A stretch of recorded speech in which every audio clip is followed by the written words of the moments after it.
Okay, let's see. Can you hear me? Sandy, can you hear me now?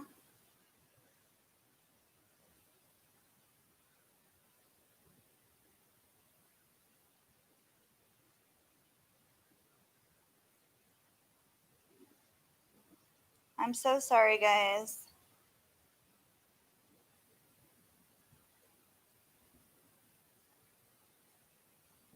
Okay. I'm going to do the microphone. Can you hear it?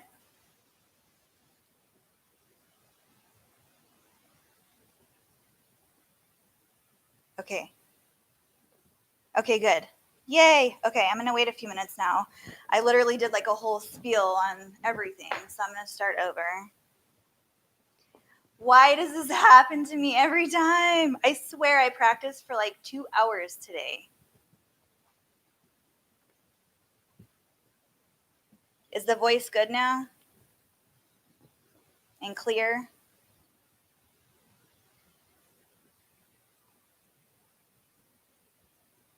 Okay, perfect.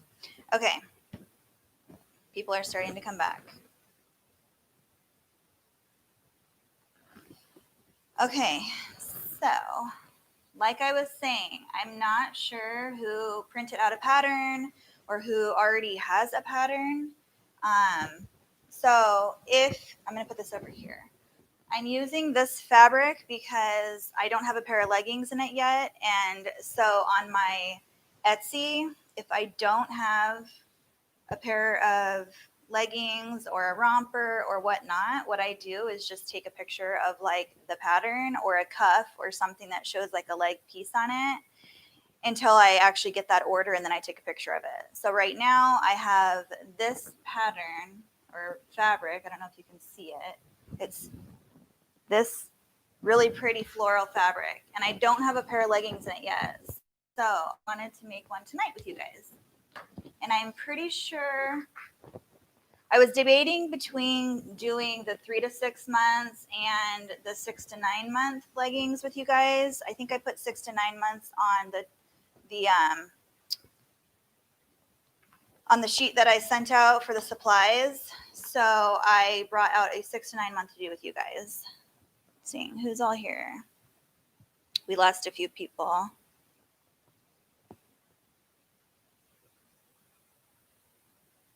Okay, clear vinyl patterns. Okay, so yeah, I make all of my patterns with this clear vinyl, and I get this by the roll because I make my own patterns. You can probably find it not on the roll on Amazon. I get the roll on Amazon too, but it's like a huge roll. But it's very easy if you want to start making your own patterns, or if you even use patterns that you buy and you just want to keep them instead of having to cut the paper out every time, because that gets annoying, and you pin it and then there's holes and it tears and whatnot. So this is a good way to go, and I keep them. And what I do is when I'm done, I put them together like this, and then I hang them so that they don't get wrinkled, they don't get dirty, and then you just have them for each time you need to make your order. So let me see who's here. Hi everyone, thank you guys for coming back. Sorry, I don't know what happened again. But anyway, okay, so if you printed out your pattern, what you're going to want to do is like a puzzle. You're going to put all those pieces together, and you're going to lay them out on your cutting table and tape them together, and then you're going to cut them out in the pattern. You're going to put the squares together in the corners. They usually have them numbered. It seems probably pretty confusing at first, but it's just like a puzzle. Like literally it'll tell you number 1, number 2, and you'll see the corners like pieced together. And then once you get them all taped up and put together, cut out the size that we're doing, or whatever size. You can do whatever size you want because it's the same tutorial. But if you do a smaller size, you won't use as much fabric, if that makes sense. So go ahead and cut out whatever size you prefer to do, and you can watch me as I cut mine out. I also pre-cut all of my templates. This is what I use for all of my cuffs. I don't know if you guys can see that. It's just, I number them or by age. I go newborn all the way up to about 3T on my website, but then I still offer up to size 6T, but I usually just do custom orders for those, anything above 3T, because you're getting into a lot of fabric when you do the higher and bigger sizes. Like 3T takes up a ton of fabric as is. So you just have to consider that too when you start making those bigger sizes. Do you guys have any questions before I start cutting?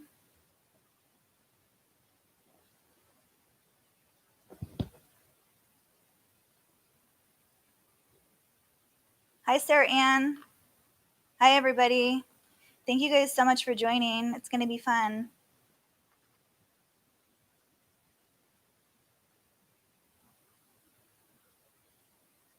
Yeah, something must have happened on that first round because now my comments are back up on my computer and they are on my phone so I can see them better. If any of you guys are new to my channel, my name's Amber. I own Being on Bliss and I do pretty much all handmade clothing. I do order some blanks and do embroidery birthday shirts and vinyl shirts, and I pretty much do everything that kids need clothing wise. I used to make like little booties and just random stuff. I still kind of, well, for the shop that I'm in, a local shop, and so I do bibs and burp cloths and aprons and like all those like baby stuff. Blankets, I do personalized baby blankets, crib blankets, toddler blankets, loveys with wood rings. I do teether toys, silicone toys, like anything like to do with children. So I have a whole shop that I do all that. So that's just kind of a lowdown on what I do. So for these sew along on Mondays, I just kind of wanted to put together like just something short and sweet and simple for you newbies who are trying to learn how to sew. It can seem overwhelming at first, but I promise you that it will get easier. I am completely self-taught, and I literally like didn't know where to start. I didn't know how to do it. I didn't know the first thing about sewing. So I taught myself everything, and I promise you now it's literally I can sew with my eyes closed. So you will get there. It just takes time and patience. So crafting is therapeutic anyway. So if you have the patience to sit down and craft, then you'll have the patience to learn how to sew. And that is what I'm going to be doing on Mondays, is just teaching you guys the techniques. You guys can ask me any questions you have. If you need help threading or changing a needle or serging an edge, ask me and I'll show you as best I can. So I'm going to look at these really quick. If you guys have any questions, please ask before I start. And I didn't even know what I was doing. My grandma wanted me to come over to her house one day, and she wanted me to sew with her, and I had no idea. So, of course, I needed to figure out how to do that because that's just me. If you know me, I have to figure it out. So I did, and now I'm here.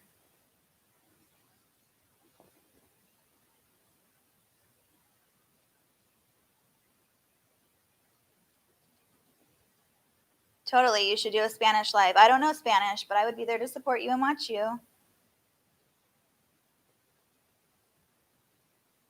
Okay, so does everyone here have a pattern? Are you ready to cut?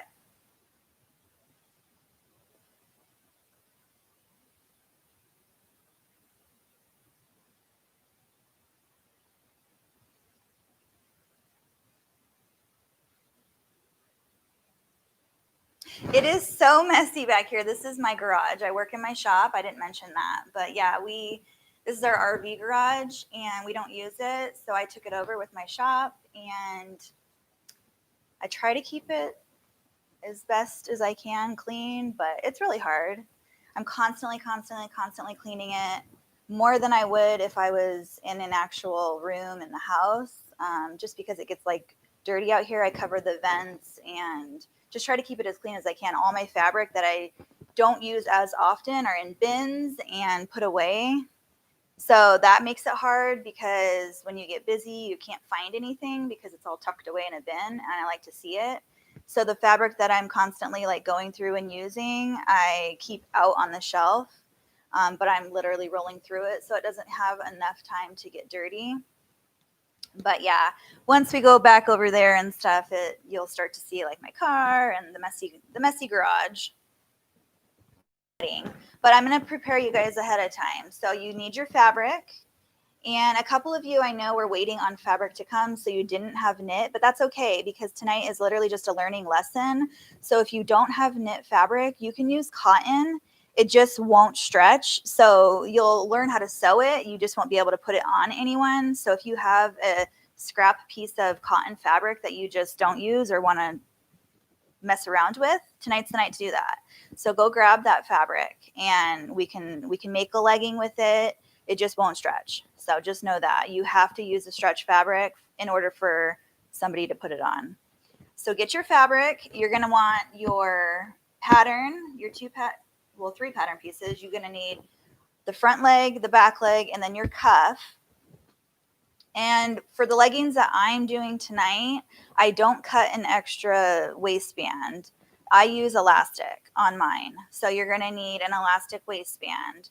And if you're doing the 6 to 9 months like I'm doing, you're going to need 15.5 inches. I'm going to double check that, but yes, 15.5 inches for your waistband. And you want it to be non-roll. And I'll tell you why when we get to the waistband. So I just use, you can order elastic on Amazon if you plan on doing these in the future. You can get it at Joann's. Amazon's cheaper. I get mine by the roll, and I'll show you guys. This roll I get 2 different sizes. Tell me if you guys can still hear me when I walk away.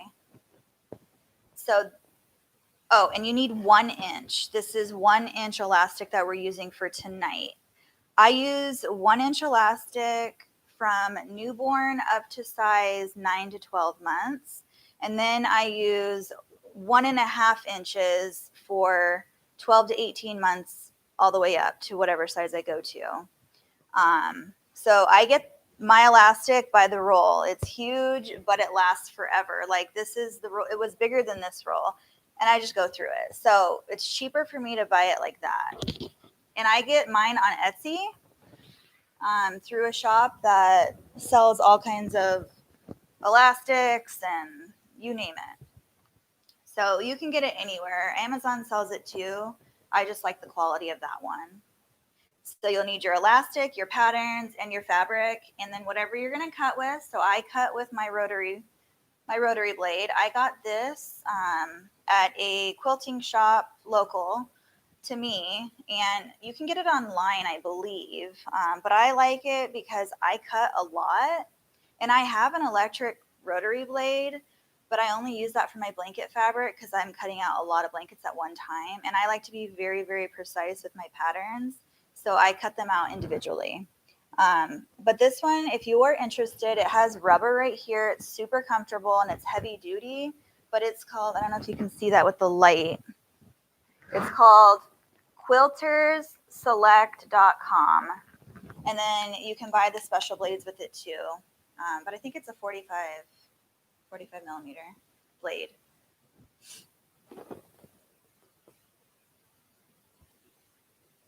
Hi, Bonnie. Thank you for joining. Oh, Quilter Select has nice cutting mats. I need new ones. I just flipped these ones. I almost went and got 4 new ones, and then I was like, a light went off in my head. I was like, oh, I could just flip them, and then I'd have 4 brand new mats. So that's what I did, but they're already getting like all messed up.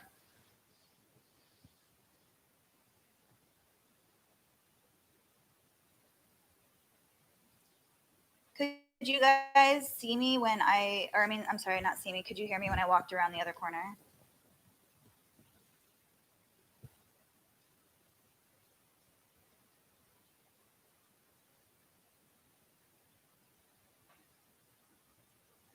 Yes, if you could please give this video a thumbs up, I would greatly appreciate it. I'm very new to this, so I'm still learning, still trying to obviously connect when I go live. Everything bad happens, but we're here now, and that's all that matters. I just hope that everyone that was on the last one was able to come and join on this one as well. Okay, so what you want to do if you have your pattern cut out, you're going to want to cut on the fold. So make sure when you cut on the fold, I always have the fold by my body. And this is just the easiest way that I've taught myself how to do it. If you want to do it a different way, have at it. It's all up to you. Just make sure that the stretch is going the correct way. So the stretch of the fabric, if you stretch it one way, you can tell that it really stretches. If I stretched it this way, it doesn't really give. So you want to make sure the stretch is going. If you think about it, when you put a pair of leggings on, it has to go over your thighs and your bum. So you need to have a lot of stretch there. And that's why you have the elastic though, so it can like suck you back in and fit very securely. So fold your fabric in front of you with the stretch going away from you.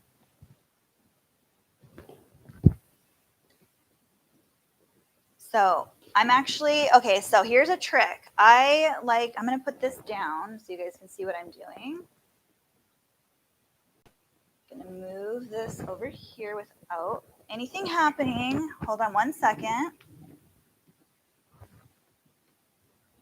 I'm going to angle this so you guys get a better view of what I'm doing.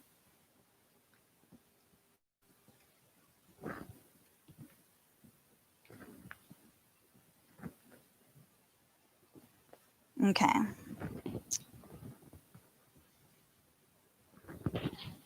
Can you guys see what I'm doing okay? I'm trying here. So the way that I cut mine is I have the pattern facing up and then I fold it. And if you're new, it's going to be like, I can't see the pattern, but just make sure you're giving yourself enough room because like this right here has a bunch of extra fabric on the side of it. So I want to make sure that you can't see this.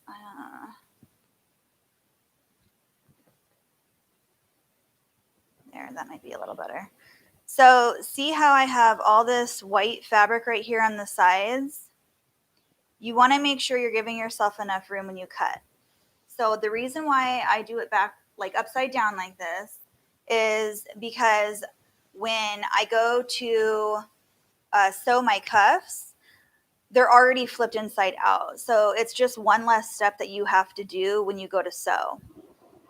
Okay. So you're going to lay your pattern. Make sure I mark mine. So this says fold on it.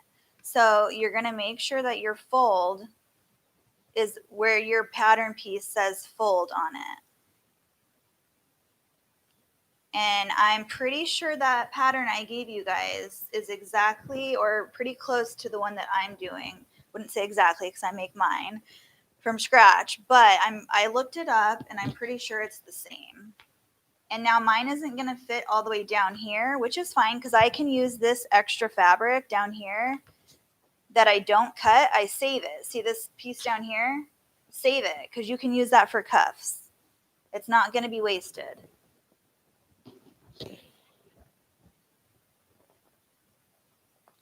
So since cotton doesn't stretch, do you just cut it according to the pattern or is there still a bias?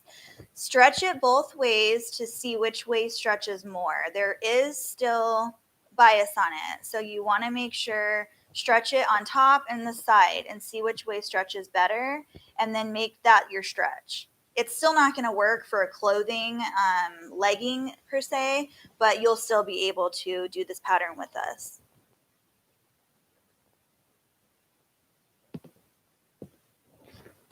Hold on, sorry, I'm just trying to catch up here real quick. Here are my daughter's leggings. Yes, go get some leggings. I'll wait.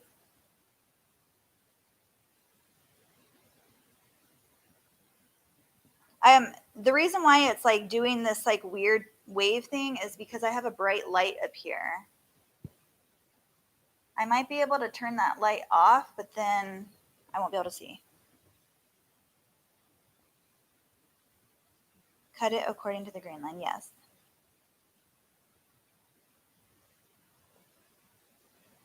Okay. So you're just literally, now I have one other piece that I'm going to tell you guys. I have bought these pattern weights. I'm walking around here because there's cords everywhere. But I'm going to show you guys something that's really, really handy. And I got these on Amazon as well. I get everything pretty much on Amazon or Etsy. These pattern weights. So you can use anything you want. You can use, I went to Home Depot or Lowe's, and I used to use these like washers, and I would just put them on every different corner. You can use coins. You can use a bowl. You can use anything that you have handy. But once you get like going in your business and stuff, you're going to want to have something nice and sturdy so that it's just easy. Like these are just easy. These are 3 or 4 pound weights. I can't remember, but they have a handle. They hold your pattern really nice. It doesn't move around, and they're just really, I have 2 of them. And if I have a big pair of leggings, I'll use one here and one here and cut. And then you're not like stopping and holding and stopping and holding. It's just really nice. So the way that I do it is I just start at the cuff, and then I just kind of cut. Let's see. Can you guys see me? Okay. Just cut your pattern out. Go nice and slow. Make sure your fold is on the fold line.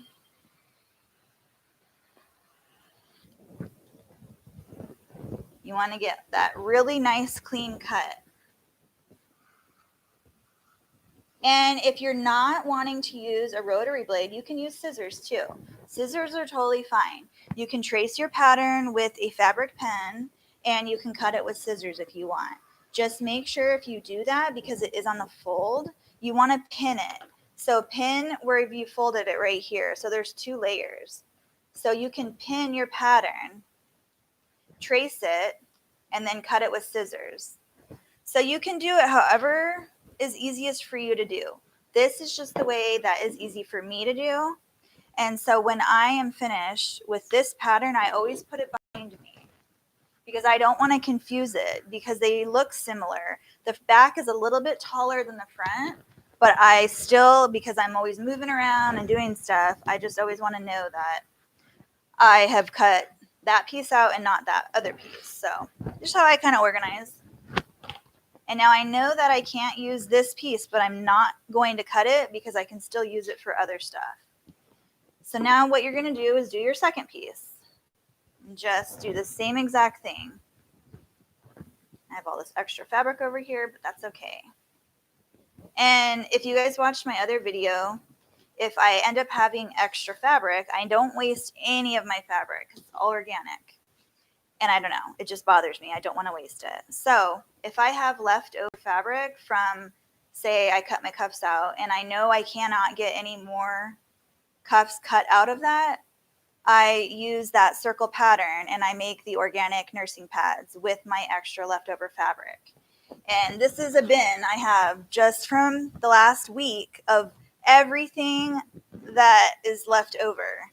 And I don't waste it. I save it. Okay, so right here you can see I have a little bit extra. So I'm very chintzy with my fabric, if that's the right word, and I will maneuver it until it fits exactly where it needs to be because I don't want to waste anything. So just me, just how I do it. You can do it however you want, whatever makes your little heart happy. Or heart, because we all have big hearts here.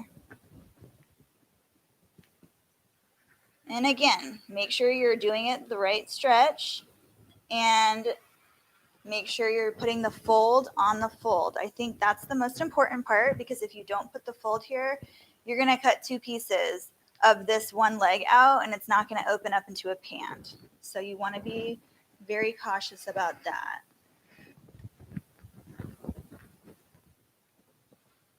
Can you guys still hear me okay? I'm really nervous that I'm talking and you can't hear me.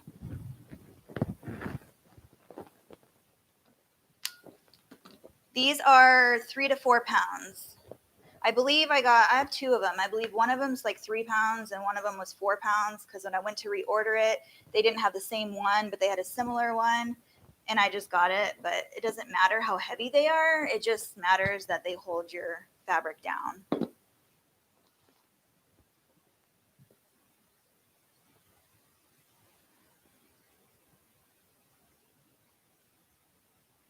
Just checking if you guys have any questions. That's what I'm doing right here. Nice. Yeah, any kind of weight will work. Don, are you talking about these? What these are called? I don't know exactly what they're called, but I can link them when I get off of the live. Okay, perfect. Okay, so we've cut the leggings out. I hope you guys have cut the leggings out anyway. It's the only thing about lives is you can't talk to anybody. It's like I'm talking to myself. Okay, so now again, make sure the stretch is going the right way.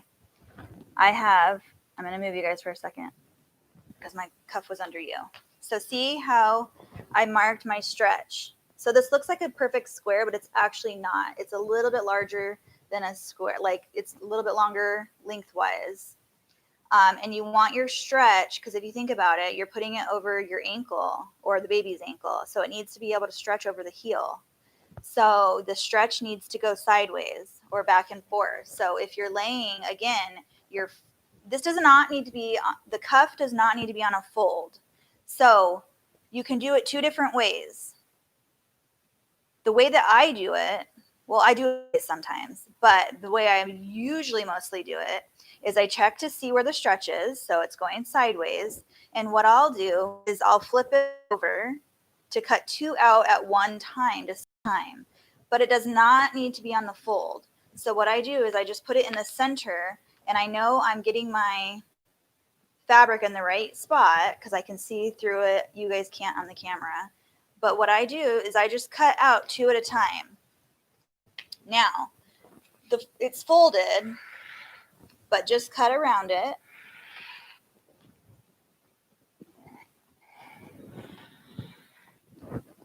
And when I come to the fold over here, because it doesn't need to be on the fold, I cut the fold off. So I only left a little bit, and I cut that fold off. Now I have 2 cuffs, and I didn't have to cut one out and then the other. So if you're running low on fabric and you don't have enough to fold over and cut 2 out at one time, you can simply cut 1 out at one time and just use up your scrap fabric. So say like this right here, I couldn't fold it over and make enough because the stretch goes this way. There's no way I could get a cuff from this little tiny piece right here. So I unfold it, making sure the stretch is going sideways. I can get 1 cuff here, and then I can scoot it up and cut another cuff out here. So that's 2 different ways you can cut your cuffs out. And then all I do with my leftover is cut off. I know I'm not going to be able to use this little tiny piece, so I'm just going to throw it away. I also know I'm not going to be able to use this right here, except for a cuff, but I can fit 2 cuffs right here. So what I'm going to do is I'm going to cut that off, and I'm going to put it in my scrap bin down there. Okay. I hope I'm not moving too fast. I'm trying to explain. I'm going to stop. If you guys have any questions why I am putting this fabric away, please ask me. I'm going to move this up now.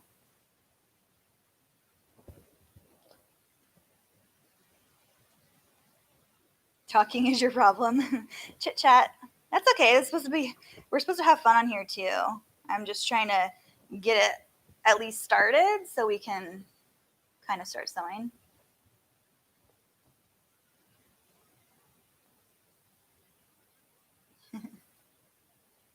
Did you get it, Ediani? Did the pattern make sense to you? Were you able to cut it out?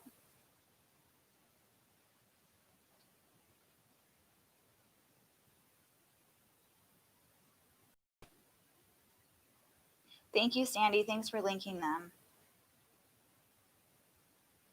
If you guys look in my description on my most recent videos, my Amazon list is ginormous because I don't know, obviously I'm new to this whole YouTube thing. I don't know how, I'm pretty sure they linked because they're blue, but I'm pretty sure also that you have to have like affiliate links to be able to, like Angela Jasmina has like a Amazon thing where you can click on it and then it goes to like her supplies that she uses. Carly, if you're here, I think you have that too. And I'm not sure, I tried doing that, but I couldn't figure it out. So I literally just went down through my recent or the last year of supplies that I've ordered on Amazon, and I copied and pasted each link. So if you have questions like the folders that I use for my orders, like all the different things that I use that I've been getting comments on, I went through and linked those. So look in my descriptions, and they should be in there.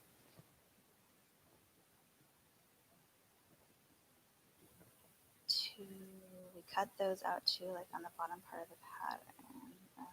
On the cuff part, I don't know if your pattern has it, but the ones off Etsy has like notches.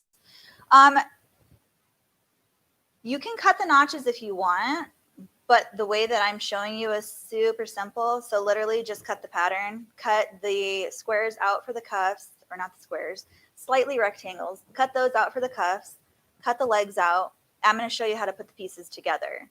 I'm going to make a pattern that looks completely confusing. I'm going to have it make it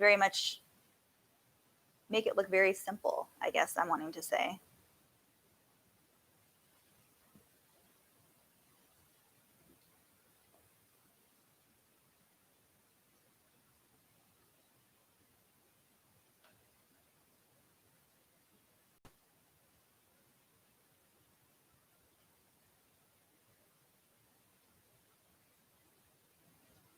Okay.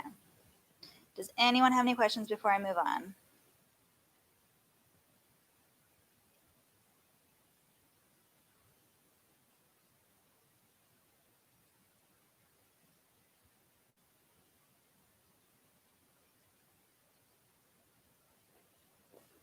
No worries. Ask any questions you need. Okay, so now that your pattern is cut, hopefully, you have 2 cuffs and 2 pieces of legging or legs. You're going to need to cut your 15.5 inches or whatever size you're making, whatever that pattern calls for that. If you don't know, you can ask me on here. I have a chart that I use for my sizing. So if you decided to do a bigger size and you don't know what size the waist needs to be, please ask me and I will tell you. But this is 1-inch elastic, non-stretch. I'm sorry, non-roll. I'm thinking of the fabric. Okay, so I'm gonna pin because you guys want to see it. I normally don't pin. I just literally take it to my machine and start sewing it, but we're gonna pin tonight. So I'm gonna put this back down, and hopefully it doesn't make your eyes wig out because my lighting is crazy bright in here, so it reflects and it's weird. Okay, so you're gonna have your back and your front, and they're gonna look the same, but what you're gonna do is you're gonna pin them on the top pieces. You're gonna put them pattern side together, and we call it right sides together in our sewing world. It's right sides together.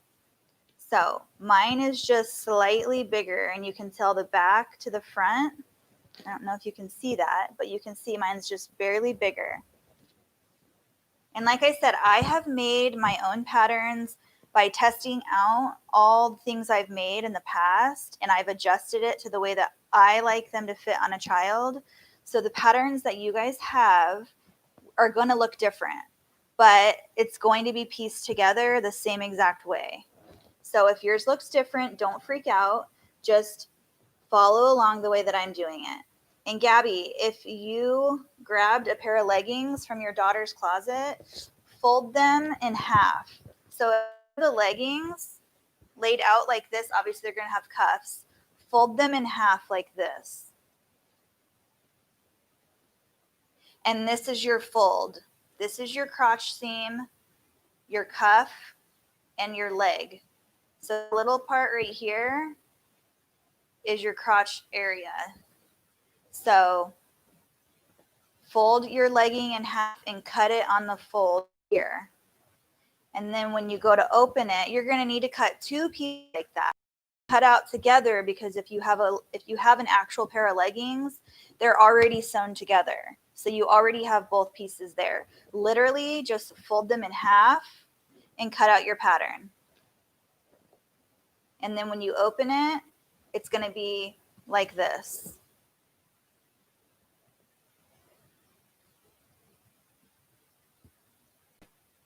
Oh yeah, sorry.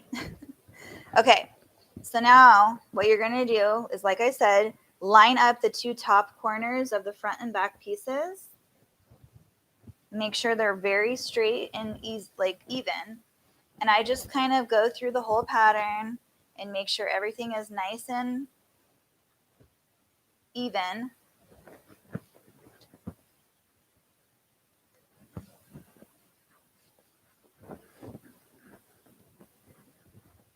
So I just I don't do this normally because I just go to the machine and sew it, but you're just going to want to straighten everything out.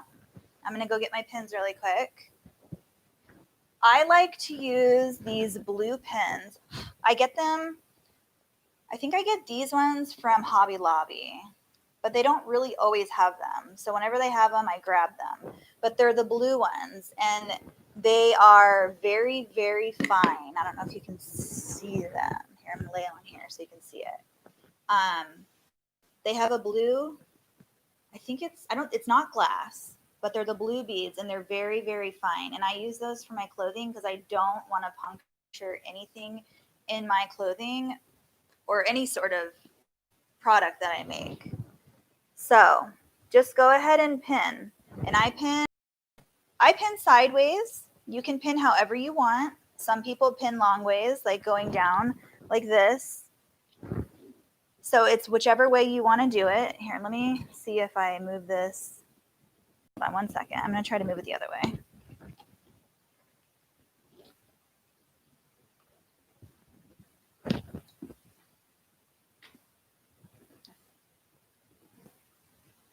That is a little better, maybe. I don't know. So you can pin it however you want. I just find it easier to pin it sideways because that's just how I like it. But do it however you want. It doesn't have to be like a blanket where you pin it every inch. Just pin a few, pin it down.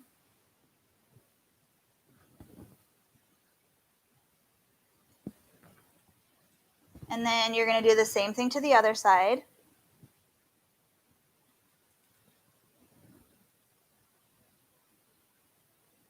And it doesn't have to be perfect because you're just going to go and sew it. I got a white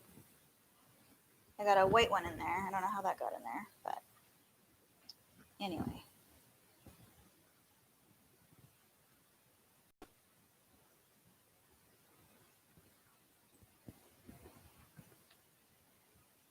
Okay. You're also going to pin the crotch area. I don't know the term for that. I just call it the crotch area.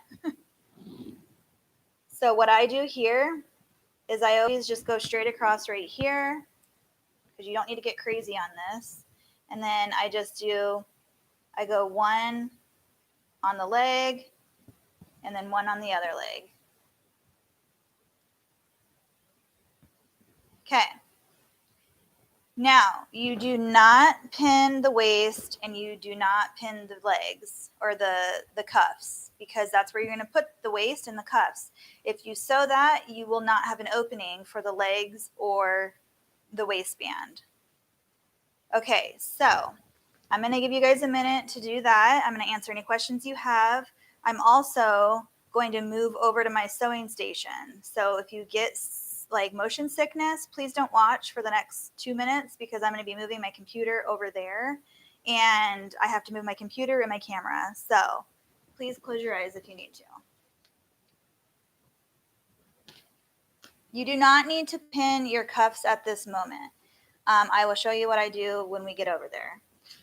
But you're going to want to take your pants, your 2 cuffs, and your waistband. You're going to want to take all of that with you over to the sewing machine. If you're using a serger or a sewing machine, bring them both with you.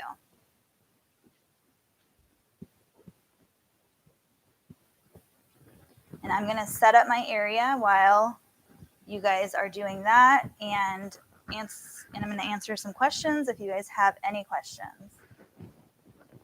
I hope that all this is making sense and that you guys can hear me clearly. Okay,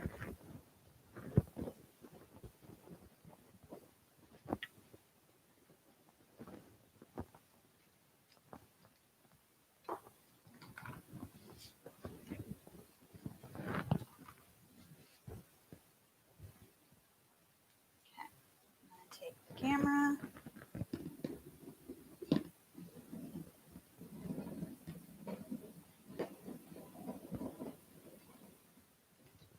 I'm moving. I have you guys on a TV tray or like a portable table because I have so much, like, my room is too big and I have to move around when I do these.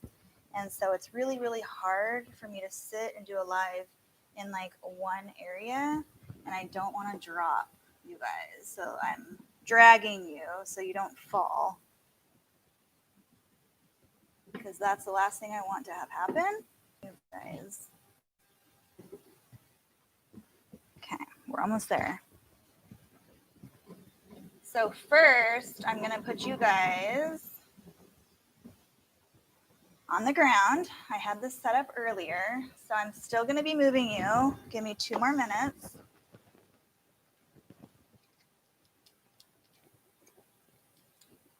Putting you guys on the floor so you can get close up. Like I said, I tested this earlier today, and it was great. So I'm sorry that I'm shaking you all, but I'm going to get you all close up.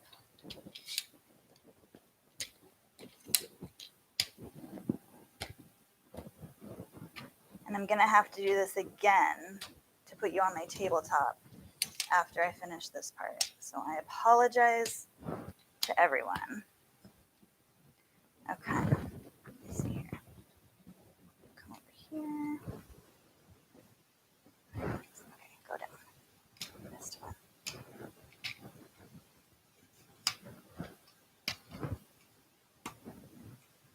This is the hard part about lives, is I have to move around. Okay, so now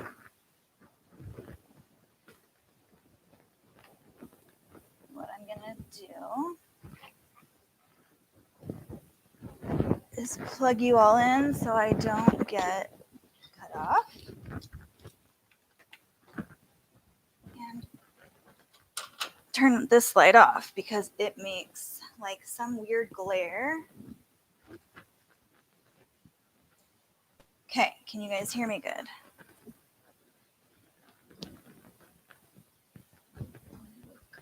Phone really quick.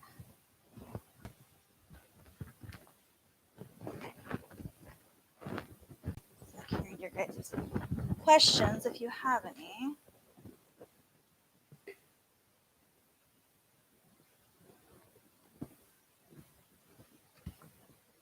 I'm gonna sew them when our serge are done. I serge all of my clothing. The only time I use my regular machine is when I do like straight stitches on my side seams, and I'll show you, well, those are on my rompers. So I won't show you that tonight, but I will be using my regular sewing machine for the waistband. And I serge it first, and then I use the zigzag.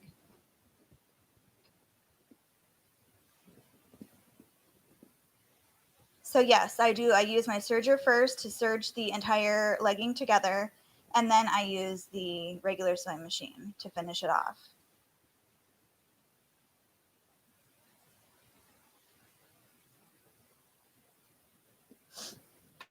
Nice. You're getting a serger on Friday. It's so exciting. Okay. Okay. Does knit shift around like fleece on the serger? No. So honestly, the serger to me is even easier to use than a regular standard sewing machine because your fabric just glides through it and you don't have to worry about it shifting or moving on you at all. So if you don't have a serger and you want to make clothing, you should think about investing in at least something until you know where you want your business to go. But sergers are super easy to use. They look intimidating, but they're really not. Okay, so is everyone settled at their machine and ready to start? I'm gonna situate this a little bit more.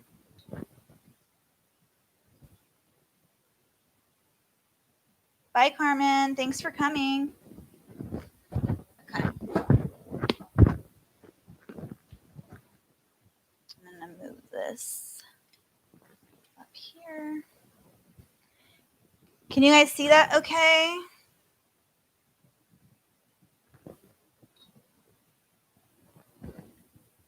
I'm gonna see if I can get it a little bit closer to you.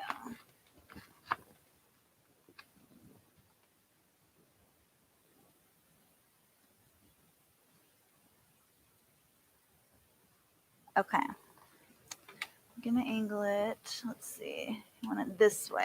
There we go. Whoops, what did I just hit? Okay. So first of all, I don't know who has this. Brother Serger, but I love this thing. It's done so well for me. I keep my settings. I don't change them because I do the same things on them all the time. So I keep it at the 5 where they recommend. I keep it at the 3 where they recommend. I also keep it on all the recommended settings. I just feel like those settings work for me and they've always worked for me and I don't feel the need to change them. So I keep them there. I have messed with them for different things when I did like gauze blankets and whatever, you name it. But for my clothing, these are the settings I use. I also am very different from everybody else who serges, and I never serge with my cutter on. I have just trained myself to cut at a certain length on the side of the serger to where it's just perfect every time for me, and I don't ever have to cut it. So if you want to use your cutter, have at it. There's no right or wrong way to do it. I just feel more comfortable when I don't use mine. And then the settings that I have mine on for my knit fabric, let's see, did I move that away from you guys? I think I moved it. So for my settings on, just trying to get a good angle for you guys. Okay, I keep mine at 4, and I did label mine too. I just marked them with like a Sharpie. So you want to be able to remember how to thread it each time. So 1, 2, 3, and 4. If you do not do it that way, it will not serge the correct way. They're very finicky, but they're also very amazing in the same way. So you have to do it the correct way or it will not work for you. So again, the green is the first thing you thread, the blue is the second, the pink is the third, and the yellow is the 4th. And you just keep that every time. And it's always all color coordinated as well on the inside. Okay, so you want to make sure also the needles that you use are for stretch fabric. So just because it's a serger doesn't mean you don't have to pay attention to the needle. I always have, and I use, let me see if I have one right here. I just use the Schmetz for my serger, honestly. And I use the 9014. These aren't the right ones. Where are they? Those aren't the right ones either. Anyway, they're this brand. I don't know if you can see that. So they're this brand. They're not the universal ones because those aren't for stretch. But I use the stretch ones for knit fabric. And if you don't know, you can ask and they'll lead you in the right direction on which ones to get. What I also always have by my side are my snippers. I like snippers. So these are a great thing. I also always have a pair of scissors, just a miniature pair because I cut off my corners and I feel like the snippers don't get a clean, sharp cut on the thicker pieces. Also, these I always have by my side. I don't know if you can see them because the light. There you go. They're just your clips. I got these on Amazon because you can get them way cheaper on Amazon than you can get them at the stores. I also keep a pen next to me. This is a heat activated pen because I always iron. I actually always heat press, but a lot of people iron, so this will disappear when you put heat on it. And this is for my waistbands, and I'll show you guys when we get to that point. You also always want to have a good pair of tweezers. A lot of machines come with them, but you can also order them on Amazon or get them at any store. And I think that is pretty much everything I always have right by my side. Oh, this is one of my most important things. I have a magnetic, it's magnetic, and it has my needle. It's a large eye needle. I use this for every single thing that I sew. You don't have to. It's totally up to you. That's just how I do it and how I've always done it. And I keep it on my table because it is magnetic. It sticks to it because it's metal. Okay, let's get started. So the first thing I'm going to take you guys through the way that I do it on a day-to-day basis because I sew leggings every single day for my business. And this is just how I do it. So I just thought that I would run you guys through the way that I do it and how it's easy. So I start with my cuffs. So grab your cuffs, and they're just going to be the way that you cut them. So they're going to be just open, and then you're going to make sure when you're looking at them with the pattern that your stretch is going side to side. You're going to fold them in half, looking at them, and still make sure that the stretch is going side to side. Line up your corners, make sure they're nice and even. So this is what it looks like now, and your stretch is going side to side. I'm going to keep saying that because you have to make sure your stretch is going the right way. Take your bottom corner and bring it up to your top corner. Do not move the rotation of the cuff. Keep it the way it is. So it's all even. These are all 4 raw edges on the top, looking straight up to the ceiling. These are all raw edges. These are all raw edges right here on the side. So when you're looking at it, you should have raw edges on the top and raw edges all the way down on your right side. Your fold should be on the bottom, and your other 2 folds should be on your left side. Your stretch should be going side to side when you stretch it. And then lay it flat down on your whatever you're using, your serger or your regular sewing machine. If you are using a regular sewing machine, I suggest you use a stretch stitch. If you're not aware of what a stretch stitch, usually they're in your manual, but they will look like almost like a serged edge. So it'll have a line and then a zigzag. You want your zigzag to be going over your raw edges so that it will still stretch when you go to stretch it. Okay. So you're just going to put it under here and you're just going to serge. And then I stop. I don't take it off. I leave it on. I do the same exact thing to the next cuff. Make sure your stretch is going the right way. Fold it in half. I line up my 2 corners. Bring your bottom corner up to your top corner. Even everything out. Put it flat down to your machine. And that's how it should look before you start again. Okay. Serge this one the same way. And then you have your cuffs. So usually I leave them on and I just keep serging my leggings, but right now I'm going to take them off for you guys so I can show you. So you just take it off, cut it off. I cut in between, and I just cut the excess thread off. Lay them to the side. You don't need to do anything with them right now. Just set them aside. Okay, do you guys have any questions right now before we move on?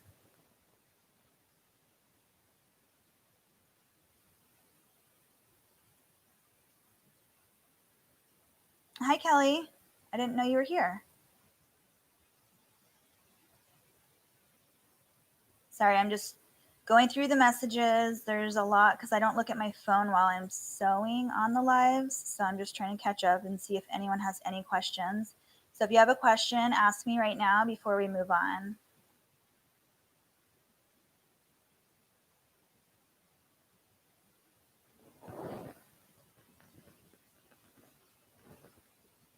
Yes, I use the same needles pretty much on all my machines except for my embroidery machine.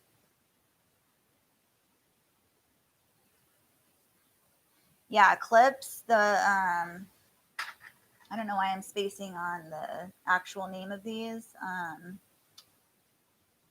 don't know. I can't think of it right now. But these clips are amazing.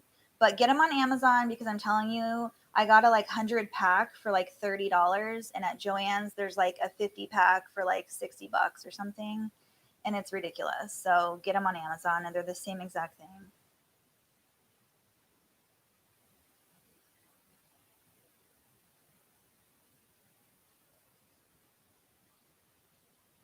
Yes, please give this video a thumbs up. Thank you guys.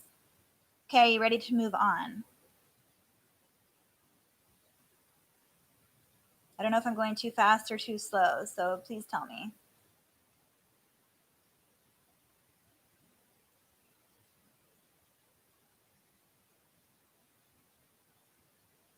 All right. I don't know if my phone is lagging, but I'm going to move on. So grab your leggings and front side to you, just like if you were holding your baby in front of you, you want the legging to look like that in front of you. Put it, so I'm going to go ahead and take my pin out because I'm not used to pinning, but you guys can keep your pins in and take them out as you sew. But this is how I do it. I just line it up, make sure the corners are lined up at the very top and make sure your edges are lined up nice and neatly and put them over here. If you're on a regular sewing machine, I would suggest using a zigzag because you want it to stretch, but you don't want it to come apart. You can use a straight stitch too, but I would suggest a stretch stitch. Okay. Just serge down the one leg. And to make this faster, you're going to serge down this leg, and then you're going to flip it over, and then you're going to serge straight down the same way on the other leg. And then I'll stop there, and then we'll go on from that. Take your pins out. Don't forget to take your pins out. So usually because I don't pin, when I get to the middle of the leg, I grab my cuffs. You want to do this because sometimes the underneath of your, where your teeth are, the feet under here will grab the bottom layer that'll grab the bottom layer and sometimes they become uneven. So at the middle point of the legging, I always make sure my cuff part, the bottom of my legs are even. And that is how I sew the rest of it. So I pinch it like this. And then I just continue sewing. I'm like not pulling it tight, but I'm like holding it so it doesn't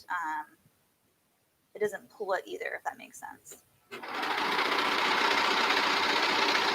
So it keeps it nice and straight. But see how sometimes it will become uneven over here? So just stop and move with it.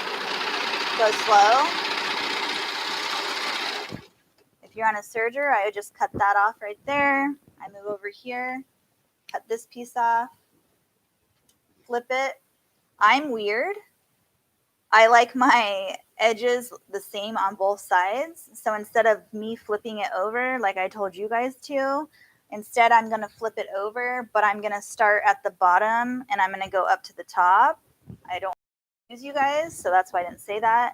But I'm doing that because I like my seams to look exactly the same on the front and exactly the same on the back. So if you're like me, go ahead and flip it over and start at the bottom cuff and just serge or sew all the way up to the waist. Same exact thing, you're just doing it the opposite way.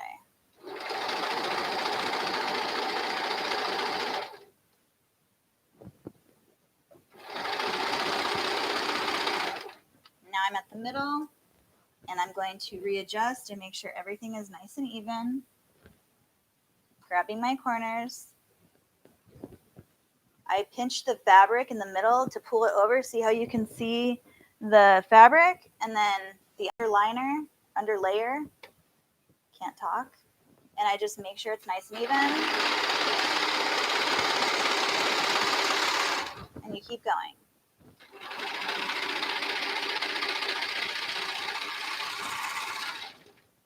Cut, snip, whatever you want to call it. Okay, so now you have the two sides of your legs sewn. And now you want to move on to the the crotch area. So do not do the bottom pieces, leave those open.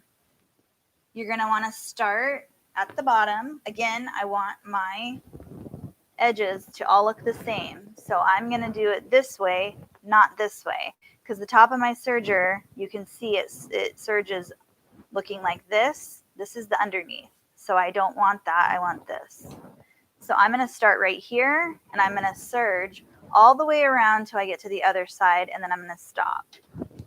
And right here, I'm going to go slow so you guys can watch me and how I do a curved edge on here. I make sure it's nice and even. Move that out of the way.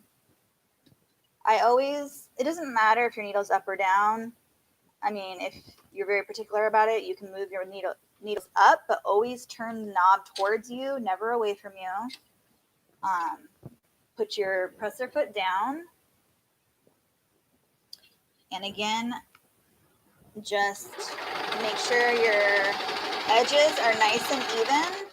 And so now it's starting to curve. And what I do is I just make sure it's all even. Usually on my pattern, because this is where your fold is when you cut it. So there's always a little, and Adiani, this is where the notches come in place with your pattern. So you would have a little notch like right here. And that means lining up the middle of a certain area. And so I just have a little tiny divot in it. And I know that that is where my middle is. And I'm going to hold that so that stays in line. And so what I do is as it's surging, I'm kind of turning with it.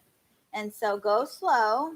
You want to make sure that you have your fabric, but you also want to make sure that the under piece is always getting caught with the thread.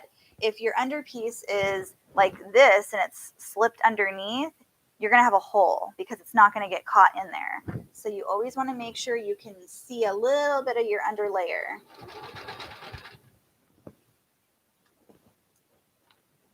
And then as it turns, like as it's rounded out, you can pull it and you can straighten it out. And it won't matter because at the end, when you take it out, it's still going to be a legging. So that is how I do it. I kind of go with the curve and then I straighten it out. I hope this is all making sense to you guys. I'm not a teacher. I've never taught any classes or anything. So I hope I'm explaining this okay to you guys. So now, see how it's like curved? I've already done the curve and now it's back to straight. So then just sew straight back down to the leg.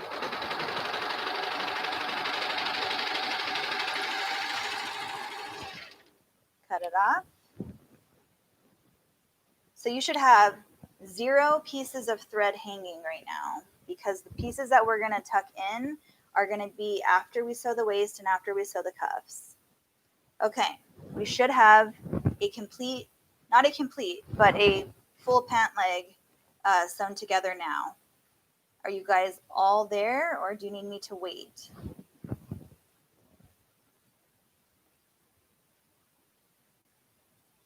Thank you, Natasha. This is my first class, so we're going to learn together. How about that?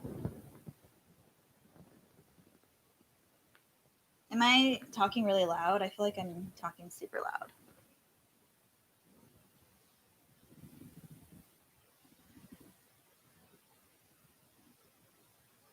I'm not trying to make it look so easy because it was not easy in the beginning for me. I struggled just like I'm sure some of you are. It doesn't come like right away. It's literally, you have to practice and you just have to grab your scrap fabric and just keep doing it, because literally one day, just like everything else, when I got my embroidery machine, oh my gosh, I wanted to throw it.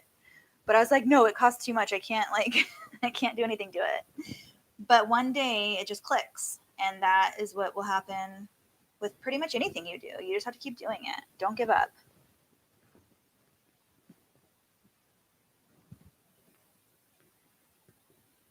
Okay. So now you are going to, I'm not going to move my camera because I don't want to put you guys through that. I have to put you guys through that soon, but I don't want to have to do it again. So what you're going to do is go to your regular sewing machine, if you're not already there, and you're going to take your waistband. Okay, let me back up. If you are sewing these leggings on a standard regular sewing machine, skip this step. Do not do this step, because you are going to do a casing on your legging instead of a serged waistband. So let me know in the comments if there are any of you that are using a regular sewing machine and not a serger. Because if there's nobody that's using a regular sewing machine on these, I don't want to put everyone through that step. So please let me know if you are using one. But those of you who are using a serger for your waistband, you're going to listen to this step and do this. Go to your regular sewing machine. You're going to overlap your waistband about an inch, 3/4 of an inch to an inch. That's how I do it. So I hope you can see this. So it's going to be like this. Put it on top. You're going to use a zigzag. And I zigzag down this right here. And then I move it. I zigzag down. I zigzag back up. And then I move it over to this one right here, leaving it on top. Zigzag down. Zigzag back up. That way you're left with a circle. And that is your waistband. So do that step. And then come back to your serger. So I'm going to go do that, and I will come back to the serger and show you what it's supposed to look like. I'll be right back. And I will explain the sizes that my zigzags are when I get here. I have to step over a bunch of cords. Okay. So on my machine, it's the number 4, but just go to your regular zigzag stitch. And where you put I don't touch the width of my stitch. I leave it at the recommended one, which on my machine is 3.5. I do change the length of it. So where it has, on my machine, it has like a dotted line. That's my length. And where it has the zigzag, that's my width. Leave the width, but change the length of it. So the straight dotted line, I changed to about a 3.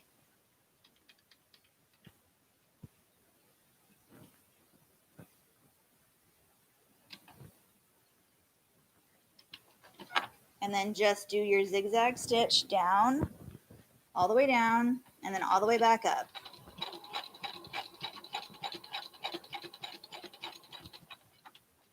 Lift it up, and then move it over and do the other side the same exact way.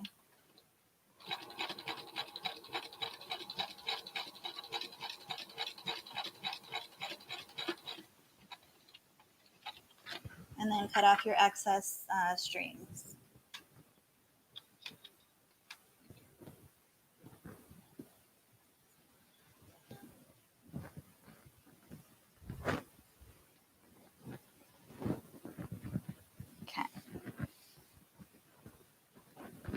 So this is what it should look like when you're done. I put the zigzags on each side. That's the front and that's the back. I don't know if you can see that. It's hard to see with the light.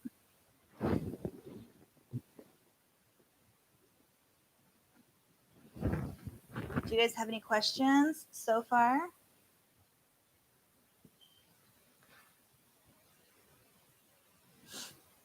Just checking some messages.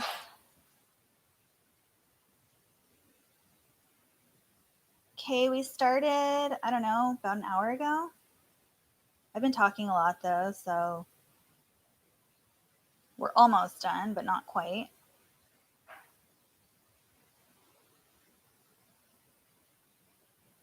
Good night, Kelly. Thanks for joining.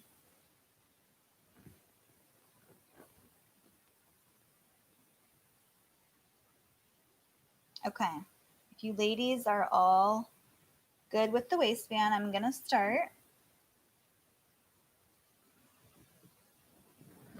Okay, so your next step is to grab 4 pins or clips, whichever ones you prefer. And again, this is how I do them. You can honestly figure out a good way for you to do them. This is just how I do it and how it's fast for me. So what I do is I start with the back where I just sewn and I clip. And then I literally just bring it down like this. I hope you guys can see this. And then I clip that part that is the middle. So you put your second clip right there. And then I bring those two together. And then I pin here and here on each end. So I take my pin or clip and I clip there and then I clip there. Okay. Now I'm going to move the camera really quick over to the other side because you need to see this over here.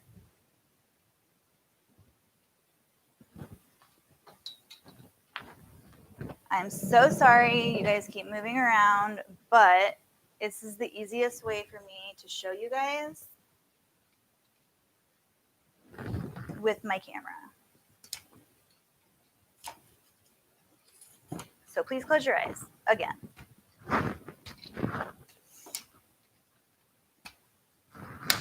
gonna hurry, I promise.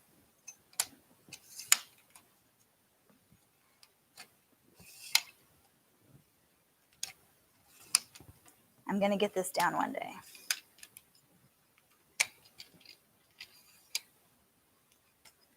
You're on my tripod and I keep having to unclip it and clip it. Okay, so let me see here where I need to be. I gotta move my, because I want you guys to see the waistband part, because this is the part that everyone struggles with and you guys need to see it. So I'm trying to set it up to where you can see it really well. I gotta move. First, I'm gonna show you guys how to put the waistband on though, before we move that. So I'm gonna angle this down. Lay your pants out. We're doing the waistband first. This is where I take my pen and I mark my waist. So I can see right here, it goes up a little. So if your pattern peaks at the top of the back waistband, that's where you want to mark your middle point. So I can see that mine is right here and I mark it. Just a line so you can see it. See that line right there? That's the middle point. That's all you need your pen for. Then you're going to take your waistband and you're going to want this to be on the outside of your pants because let me tell you, this is your back and this is your front. These are your two sides. So your front, you're going to grab it. You guys see what I'm doing? You're going to grab your front piece where you marked your line. You're going to line it up with your clip or your pin, whichever you used, and then you're going to pin it just like that. And the reason why is because we're going to serge along this top seam, and then we're going to flip it like that at the end, and we're going to zigzag it. But that is why you want it on the outside of your pants. Some people, when they do tutorials, they flip the pants inside out and then they do the opposite with it inside. It's literally the same thing. I just skip the step of flipping it back inside out. So I literally just sew it, lay it down, and do this. So now you're just going to match all of your markings up with your clips or pins. So now my back is going to be lined up with that. And then your side seams on each side of the legs are going to be lined up with your pin or clip. And the way that I do it, if you've watched any of my other videos or lives, this is my pretty side. I don't know. Let me see if you can see it. So see how there's a line and it looks really nice and neat? If I flip it over, it looks kind of ugly to me. So I like my pretty side showing. So I always make sure my pretty side is laying flat, and then that's how I do it. So then you're gonna pin that, and then do the same thing to the other side. Okay, so that is on, and this is what your waistband is gonna look like on your leggings.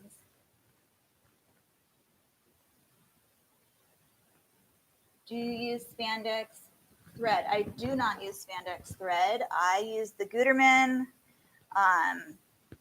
regular, what is it? I get it at Joann's. Hobby Lobby doesn't carry it. It is 100% polyester Gutermann thread. I use that for all of my sewing machines except for obviously my embroidery machine. I use it for my serger and my regular standard sewing machines. I've never used any other thread, so I don't really have anything to compare it with. I just started out with that. I love it. I've never had any issues with it. It's never broken on me. It doesn't have a lot of like, I don't know. It doesn't shed, is what I'm trying to say. It's very good to me. All purpose? Yeah, I guess it's all purpose. I just get the same one every time. Okay, so your next step now, I'm going to move you over here so you can see what I'm going to do. Up to here.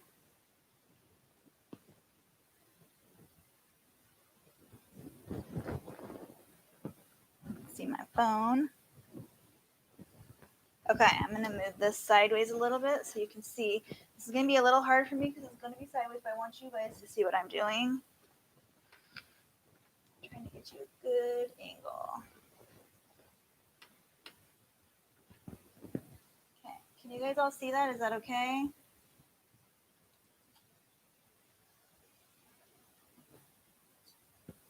This is how I did it earlier, and I felt like it was good.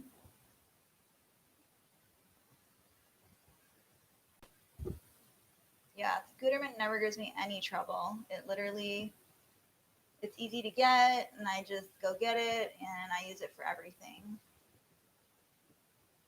I haven't tried spandex. I mean, I've heard that it's stretchy, so it could be good. I'm just always afraid when I use different, like a spandex thread or something like that. If you wash it and if they don't use the directions that you tell them to and they dry it on high heat, I don't know if it will shred or, I just don't want the waist to come apart on them. So you got to put all those kind of details into, I don't know. I don't change it up. Okay. So I start with the back. So whatever you marked your back with, you're going to start with that. And lift your presser foot up. Make sure your needle is in the up position. I need to clean my machine. It's all fuzzy.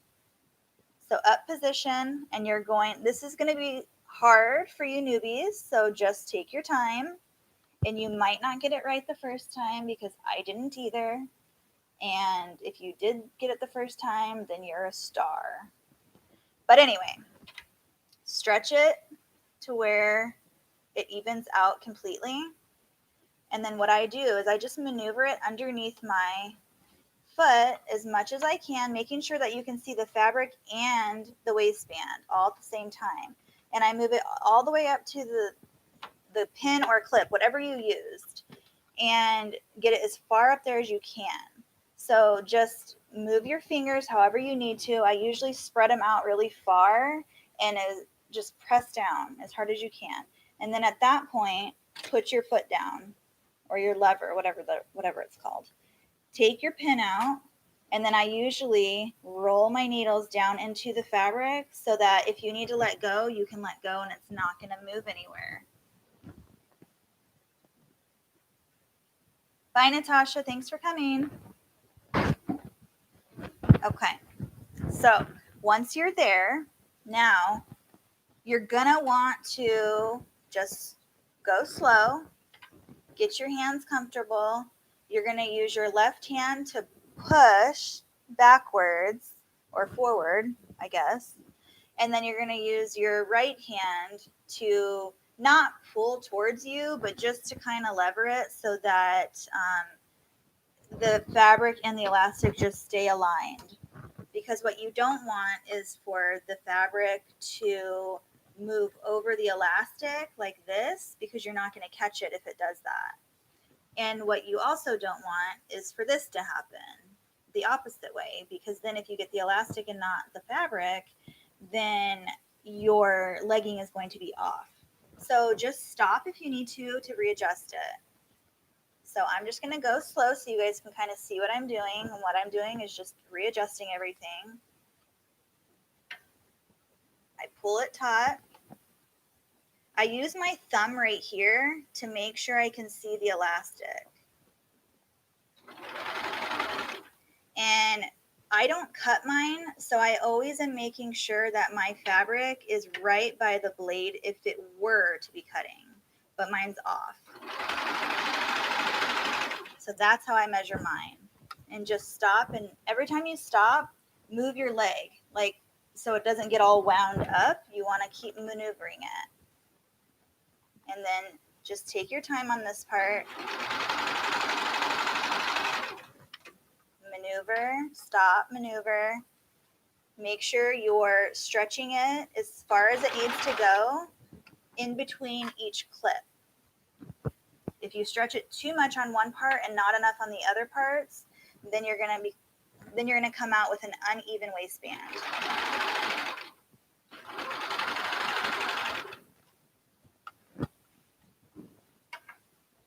So even I stop to maneuver. I don't just go straight through. You have to stop. And sometimes I'll pull before I take my pin out just to make sure it's all good. Get your hand underneath. Just get comfortable. Keep sewing.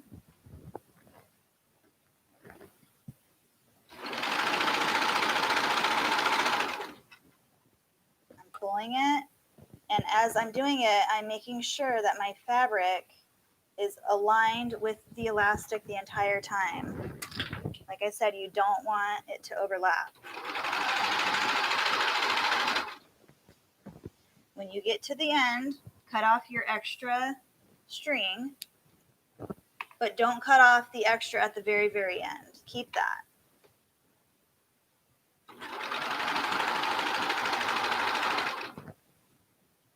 And I'm going to show you how I end it.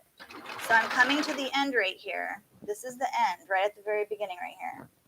When I come to the end, I overlap it probably a little less than ½ an inch, just because I want those threads to be caught in there. And then I'll literally like pivot it 45 degrees and pull it backwards. And I'll show you how I do that. So I'm going to go slow. So I'm coming to the end, and then I'm going to pivot it all the way sideways and pull it back. That way you get an even out right here, and it's not like lagging all the way right there. And then I snip it, and this is where I use my needle. And then I just grab the end. And you can do whatever you want. You don't have to do this because we already overlapped it, so it's secure. But just because I'm OCD about this, I pull it through. I pull it through the opposite way as it's going. So if you noticed, it was going, I was pulling it this way. So then when I tucked it in the opposite way. That way it has an even harder chance to unravel. So it's just double protected. And then I snip that off. And now you have a waistband. And it's all nice and secure. It's on there. And it's not secure yet because we have to go over to the regular sewing machine and tack it down. But you have your entire waistband on there. So then after I do that, I make sure my pretty side is laying completely flat. And then I fold my waistband over. And I make sure my seam is lined up with this seam right here. And then I pin it. And I only do that to the two sides. Make sure your side is laying flat and pin it. Okay. And it should look like this now. This should be your pant for right now. And then this is the front. And this is, you can tell this is the back because that's where you overlapped it in the very beginning. This is where you're going to put your label and your size tag if you do put those on your clothing. So that's where I put them. Do you guys have any questions? I'm going to move you back right here so I can put the cuffs on with you guys.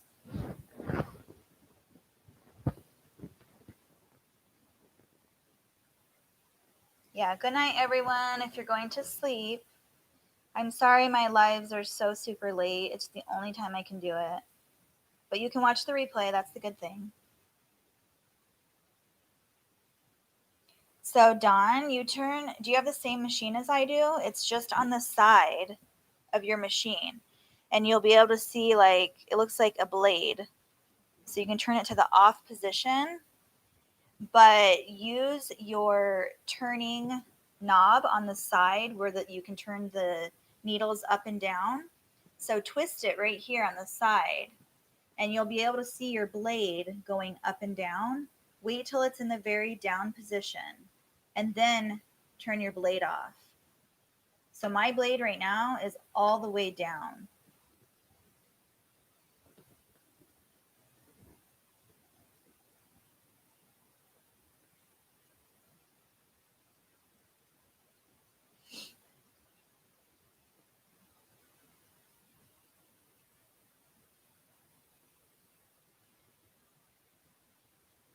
Oh, thanks, Gabby.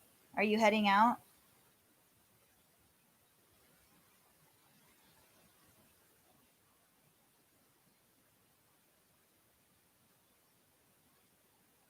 No, Alyssa, I have actually, like, I've literally tried to use my blade, but I get so frustrated every time that I'm like, why am I even trying? I should just use it the way I do it because it works every time for me. I don't have any issues with like seam allowances or anything like that because I make my own patterns. So I'm like, why am I even trying?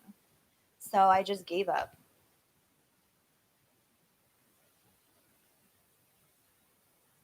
Okay, well, we're almost finished. We just got to put the cuffs on really quick. So I'm going to show you guys how to do that. Okay, let's go. Okay, so your cuffs, they're like this right now. So you're going to take one part. So my fabric I chose can go either way. It's a non-directional print. But if you chose a print that has a direction that it needs to be, what you're going to do is flip out your cuff, even out all your raw edges so they're nice and even so that you can see both raw edges on top and they're perfectly aligned all the way around. So once you get to that part, you're going to take your two pins or clips, and I use one clip on my seam right here, and then the same thing I did with my waist is I pull it down, and that is where I use my other clip. So you can do it however you want. You can pin it, you can clip it, whatever you want. So that's your cuff. Now, like I said, my print is non-directional. It doesn't matter which way it goes. But if you have a print that needs to be facing a certain way, think of it this way. If you're looking at the child, like if you're holding them up in front of you, the cuff is where their ankle is, and you want to see the nice folded edge. This is the raw edge. So you want your directional print to be facing up, or if you are looking at it like this, you want to be looking at it and it's faced the right way. You do not want it to be upside down. So if it is upside down right now, all you do is take the middle of it and flip it around. But you want it to be facing the right way when the raw edges are on the top and the folds are on the bottom. So do that to both of them.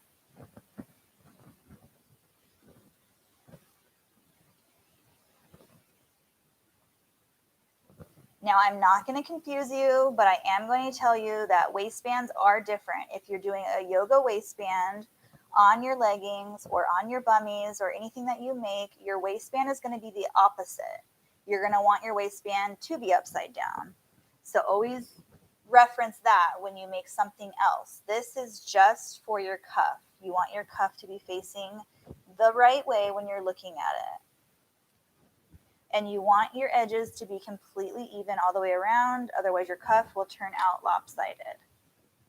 Okay, now that you have those pinned, take your leg, and I always put my seam, you can see that seam line, well, maybe not, it's my camera. Take your seam, this line right here, and place it inside the leg. So I'm putting it inside of here, like I'm tucking it away. And then I'm going to line my seam up with the crotch seam, not the side seam of the leg, but the crotch seam, so that you can't see it when they're wearing them. So you're going to line these two up just like this. Can you guys see this okay? The lighting, I'm sorry.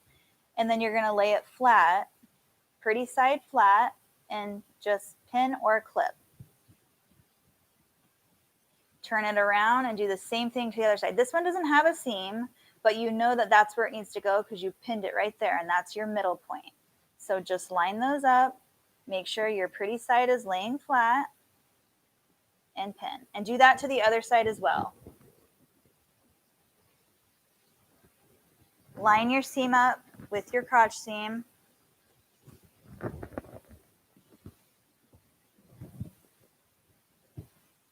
Lay your seams down nice and flat.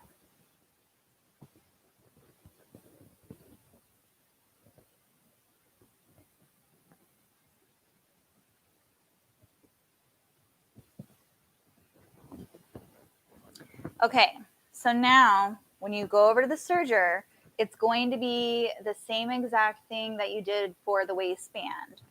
You want you're going to have 3 layers of raw edges right here. Can you guys see that? 3 layers. There's 3 of them right there. 1, 2, 3. And this is where you're going to serge. If you are on a regular sewing machine, it's going to be the same exact thing, just use your stretch stitch. Because when you put it on the child, it needs to stretch. So if you use a straight stitch, it's going to snap. So do not do that. Make sure you have it on the right way. Okay. So I'm just making sure all my lines are added up right. Okay, I'm going to move you back over here.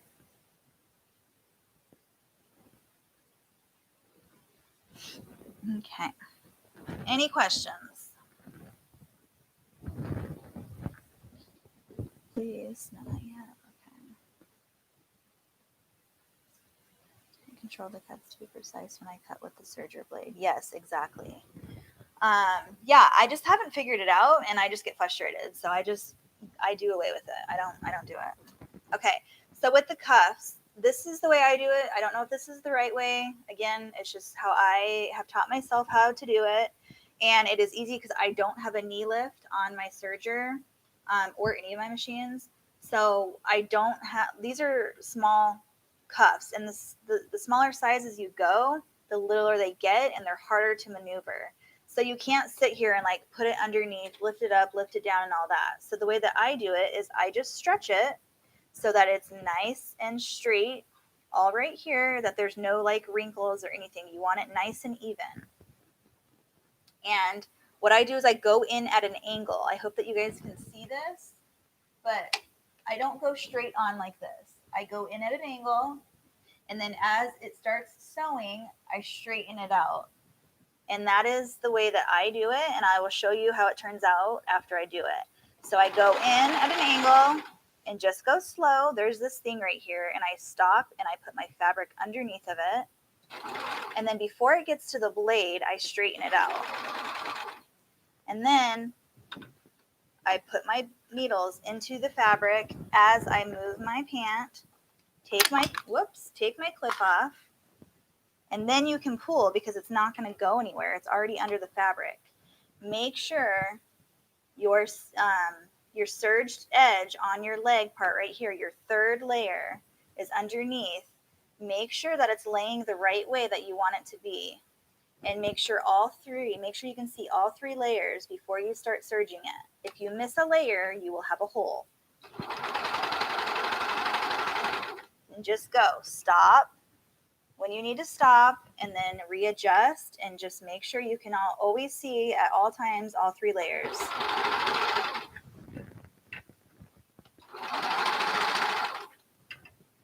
I flip my pants if I need to. Take your clip out. Sometimes these pieces are a little bit uneven and your needle will catch it. So what I do is I have these scissors here, and I will just snip off a little piece of the edge if I need to. That way they're all even. Get all my layers together. I give it a little easy nudge underneath the presser foot because there are three layers there and it's on a seam, so it's very thick. And then you want to go really slow over all of those, that thick part, because you will break a needle if you don't go slow. If you like rush it through, it'll break a needle. So just go slow. And then just keep going until you get to where you started. And again, I overlap it a little bit, and then I'm going to pivot, turn, and push it back through the back way. See that? That's where I pivot it, and then I turn. I don't know if you can see that. Cut it. And then I usually do the next cuff and then do this part, but I'm just going to show you. I always leave the string and I just tuck in my strings. I use my needle. I pull it through. See how it's going this way? I'm going to tuck it through underneath the seam right here. About an inch, inch and a half, however far I want to go. Honestly, just depends. Pull it through. And then I cut this off. And then there is your cuff. You want to make sure you've caught this piece, and you want to make sure you've caught this piece. And on the inside as well. And just make sure it's all aligned very nicely. If you did not catch these pieces, you need to go around it again and make sure you catch it. Otherwise, it will not be on there correctly attached, and you will have a hole. And just do the same exact thing to the other one. Again, I start at an angle, I stop, push my fabric underneath this little lever right here. Take my clip off, and then this is always sticking out a little, so I just push it. I put my hand underneath here, and I just pull it back, and then lay it down flat.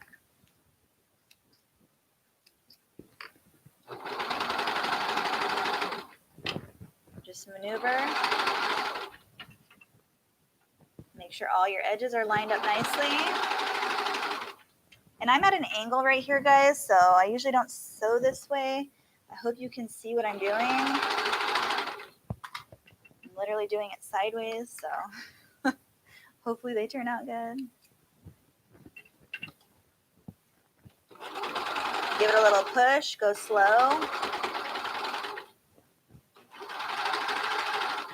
Keep going, and then pivot and pull it back.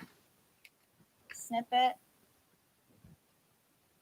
I just tuck my threads in.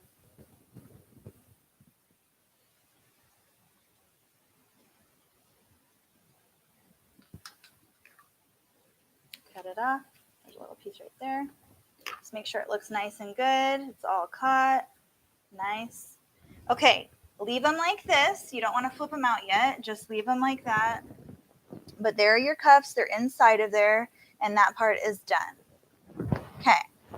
I am going to go over to my other machine. You're going to want to go over to your standard sewing machine. I'm going to move my camera a little bit over here just so you guys can see what I am doing.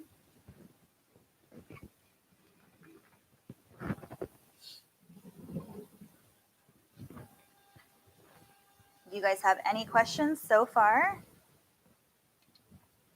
Move this over here.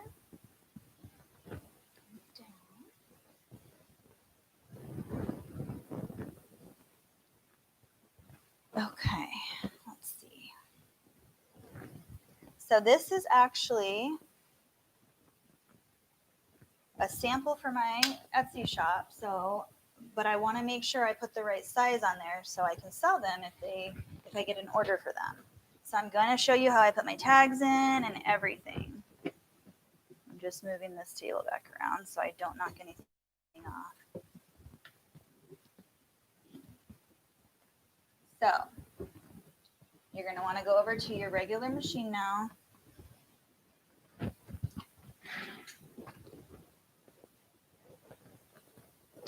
And I have it at, I leave my table, if you guys have one of these tables, I leave this on to put my tags on, and then I take it off for my waistband. But for my tags, I always just do it at the standard length, but I move your needle, where your needle is, I move that all the way over to, so the recommended is 3.5. And I move it over to 5. And where I put my tags, like I said, can you guys see that? Is where I sewed the back. And I just undo that layer and I lay it flat. And these were what did I say, 6 to 9? I'm pretty sure we did 6 to 9. I'm going to double check because I can't remember. Yeah. Let's see. Bingham Bliss. I think I didn't read well. I like how you teach. Thank you. This is my first class, so I appreciate that. Your cuffs look jacked. Tell me, you will just practice. I promise you. By the time we do this class over again, because I will repeat this class again, it'll probably be different every time, but you will get them. And if you want to do a one-on-one, I will totally do a one-on-one and show you, like, over my phone where I can angle it better. If any of you guys want or need that help, please just let me know. Is that a regular needle? Which one? The one on this machine that I'm using right now?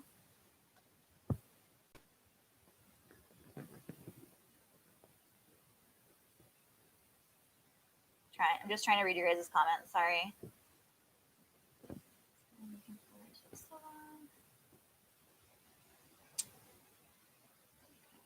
think I'm caught up. Do you guys have any questions before we move on? I know you guys are probably like, come on, let's go. It's great. I've never done the elastic that way. I usually finish the edge on the serger and then make the casing to feed. Okay, so I used to make the casing, but let me tell you how much faster it is to do it this way. I know it doesn't seem fast tonight because we're doing it literally like second by second, and just moving really slowly because I'm just like teaching it. But once you get it, it's so much faster than doing the casing. The casing is easy, but to me it doesn't look as professional, and it's way slower because it's so many more steps. This, you literally serge it, and then I put my tags on, and then I already have it's already on there. Like, you don't have to do anything else to it. So normally when I have like a whole lineup of leggings, also all the waistband, also I'll make them in a circle. So I'll do the zigzag part on the back to all of them at one time. That way I don't have to do it in between each one. And then they're already done. I serge them on, and then I come over here and do what we're about to do right now. So if you guys are ready, yeah, the casing is harder.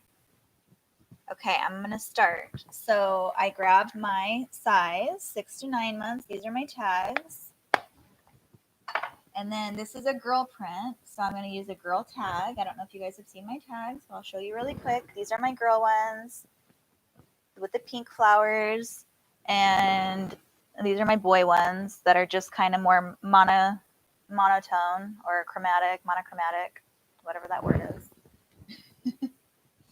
So I'm going to use those, and I just put my tag on. I put it on, so this is how I am very OCD. I put one label on one side of the zigzag and the other label on the other side of the zigzag. That is how I do it. You do not have to do it that way. That is just me being crazy.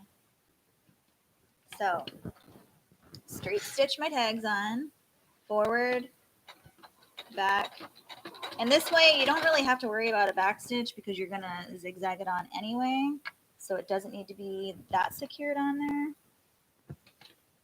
And then I lift it up underneath there a little bit.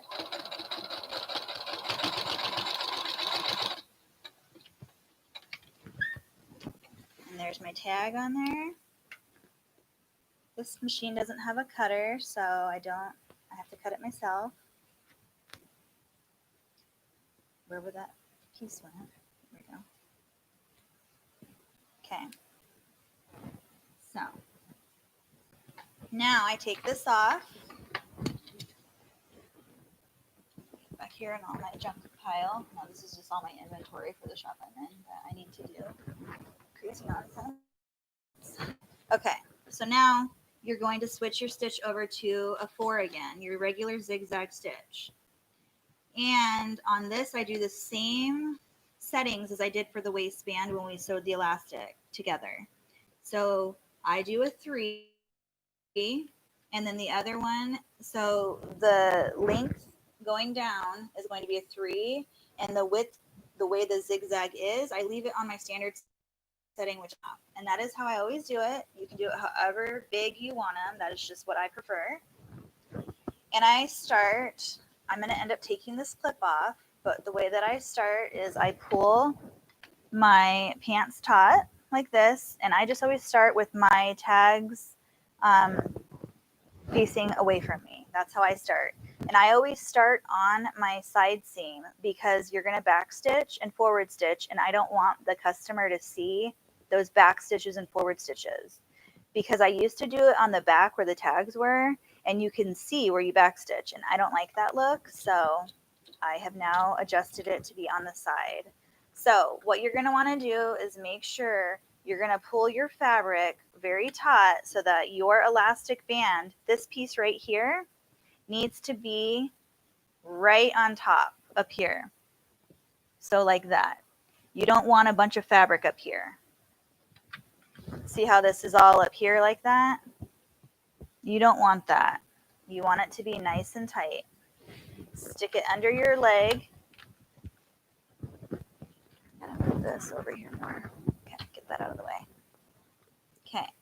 So you're just going to adjust right now at this point. Make sure that your seams are laying the right way, nice and flat.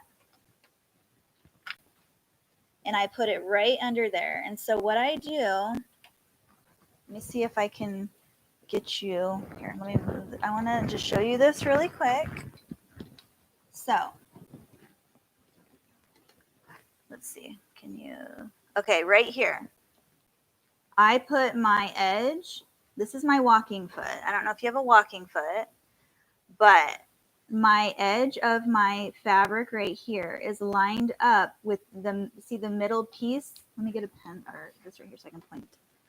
So this middle piece right here, your needle is going to go on the outside of this and then to the inside and then to the outside and the inside. You want to line your needle up so that it barely goes on the edge of your fabric, and then it goes up to here and down to here and up to here. You don't want it going way over here and then to here. You want it on the very edge of your fabric. So that is why I do a 3 and a 3.5. So I can't really show you this way when I'm doing it, but that is how I do it. And you want to line your seam up. I'm going to adjust it. I just wanted to show you guys. But your seam right here where your pin is, you want to adjust it to your seam on the side. I hope that all made sense. Okay, let me move this now. I try to get you a little bit lower.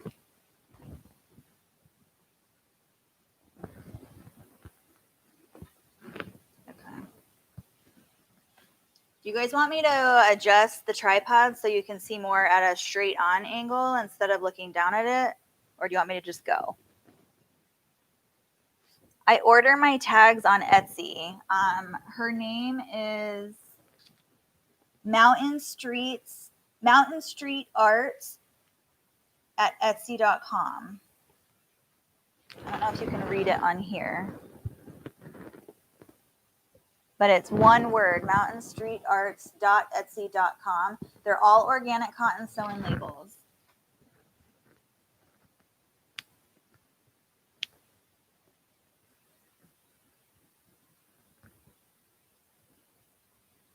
Hi, Sister So Sassy. I don't know if you're just joining us or if you're leaving, but either way, thanks for coming. And if you want to watch the replay, I hope that you can sew these. Okay. I'm going to adjust this for you guys.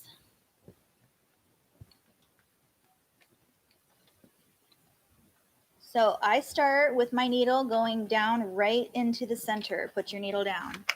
Then what you're going to do is make sure you pull this tight towards you. And what I do is I just take my finger and I go underneath of it and make sure that there's no extra fabric up on top and pull it down. I do the same thing with the back, because what you're going to want to do is pull it a little, not super tight, but you're going to want to pull it away from you and towards you at the same time as you're sewing the waist. That's how you get your stretchy waist. So I'm going to go forward like 3 times, and then I go backwards 3 times. And then I'm just going to start sewing.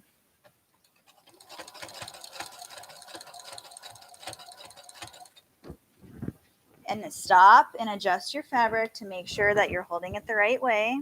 And you're going to pull and pull at the same time. So pull this way and pull towards you at the same time, but not super hard, just enough to get the fabric moving. So this hand I'm pulling down because I want it to go down around here.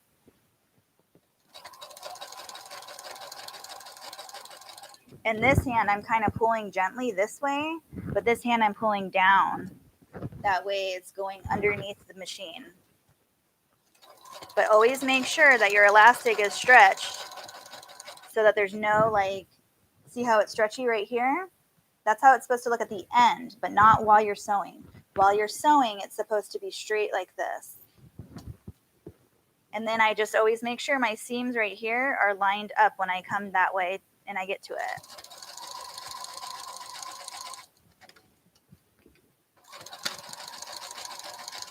And then I stop, I take my clip out.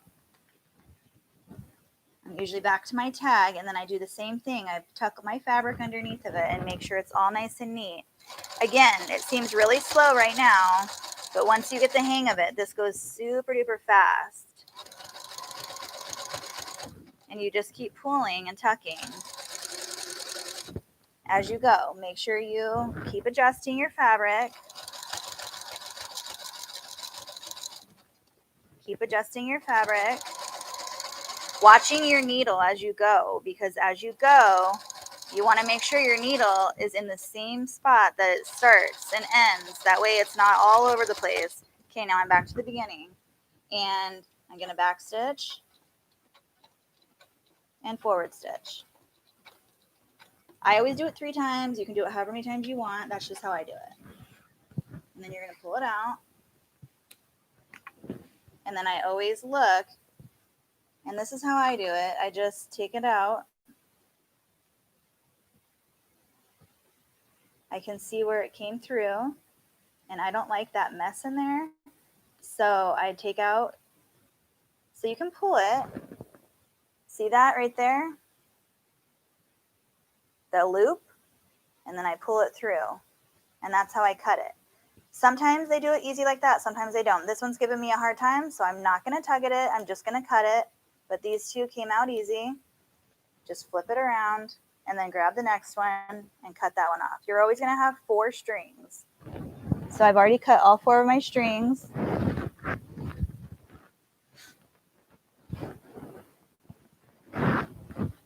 Okay. So your leggings, your tag. So this is the back of it. Or I'm sorry, that's the front. And then that's the back.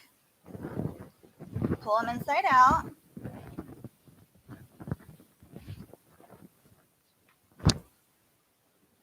There are your leggings. Super easy, super quick. Start to finish, if I'm not doing a tutorial, these will take me cutting out, sewing, ironing, pressing, everything, literally like maybe 20 minutes. Super, super quick project. So that is your legging. And then the next step, I use a heat press on every single product that I make. I don't use an iron. I just feel like a heat press is way quicker, and I just feel like it does a more professional look at the end. Like it just makes it nice and flat, and it's just even. Like it's even. That's the word. It's good. There's nothing wrong with an iron. It just, to me, I just like the heat press. My personal preference. But when I heat press it, I just make sure my seams are all, because like right now, see how they're tucked in together? What I do at the heat press is I make sure they're all out and nicely. And then I would just heat press the side right there. But I would lay it, so I don't heat press the waistband because it's elastic and I don't want it to burn. I don't know if that's a thing or not, but I just don't take the risk. So anyway, do you guys have any questions? I'm going to chat for a minute with you guys since we finished our sew along, and I can actually look at the computer now.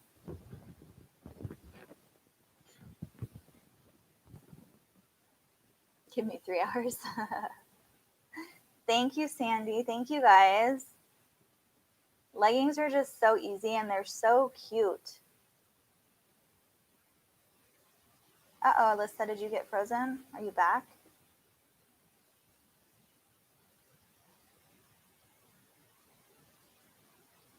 Really, Karen?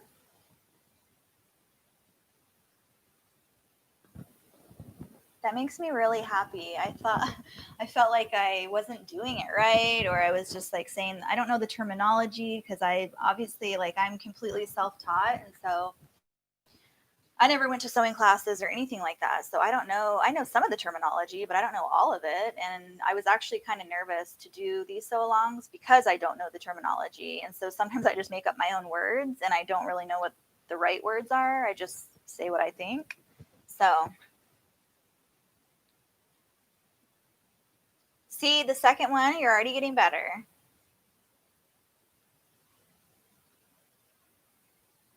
The cuffs and the waist take time. Trust me, I've been sewing for like 3 years now.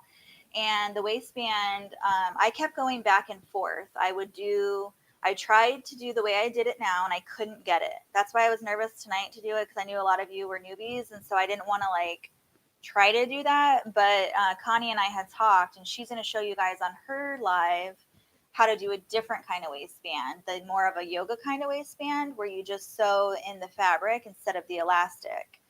And so I said, okay, well, this gives us a chance to show you guys 2 different ways to do it. So I thought that was good, that I can show you a more advanced way. And if you got it, then great, like do it. So it makes it so much faster. But there are many different ways to do it. You don't have to stick to one way.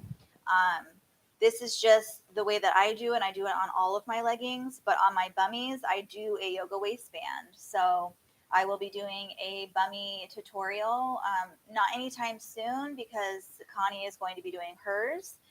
So we're going to try to like, where you guys do see that we are the name of our tutorial or sew along is the same thing. It's really not the same thing. We make completely different items. They're just named the same thing. So a bummy is a bummy, a bloomer is a bloomer, a legging is a legging, but there are a million different ways to do them. Maybe not a million, but there are plenty of different ways to do them.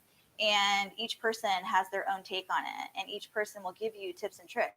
All the YouTube lives or YouTube videos that everyone watches, and how much you learn just from each video that you watch. You literally pick up tips every time you watch and pick up your phone or your computer to watch a tutorial or a video.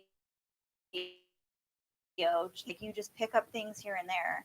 And that is how I learned. Like, I just grabbed things from each thing that I saw or did, or I made a mistake and then I tried teaching myself, and you just learn. Like, you have to do it to learn it. So go to Joann on a sale and buy a bunch of knit material that you don't really care about and just practice with it. Get your serger out and just practice. Practice making circles. Practice sewing circles, sewing curves. Practice with elastic. Like, just put a piece of elastic, cut it 2 inches shorter than your fabric.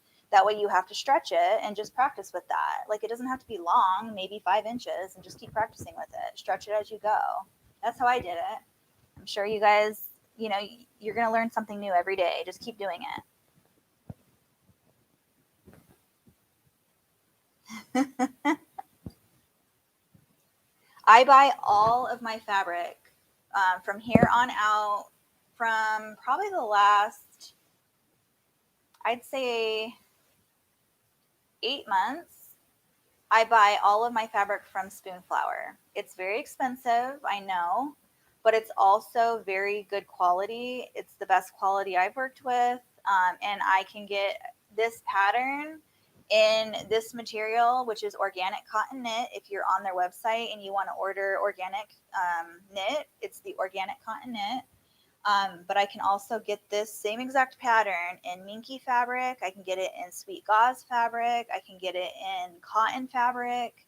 You can get it in every different kind of fabric you want. And for my business, I wanted to be able to offer that variety. Like, if someone was like, "Ooh, I really like that pattern, but I want a blanket," I could be like, "Okay, well, I can make you a blanket in that pattern. Like, no big deal." So that is what I'm going for in my business. And that is, I just like that variety and those options. I couldn't find those options elsewhere, and so I just went with that. But you have to change your prices accordingly, because it is more expensive, and so you have to not sell yourself short for that, because buying fabric's expensive anyway, and when you're buying a nice fabric, it gets pricey. Oh, and for any of you that are new on here, I have a bad eye. So when you see me going like this, it's because I can't really see out of this eye when I'm reading the comments. And so I have to close this eye. So, and it always happens to be that the camera is literally on this side of my face. So you see me doing this. Heat press temp for Lycra.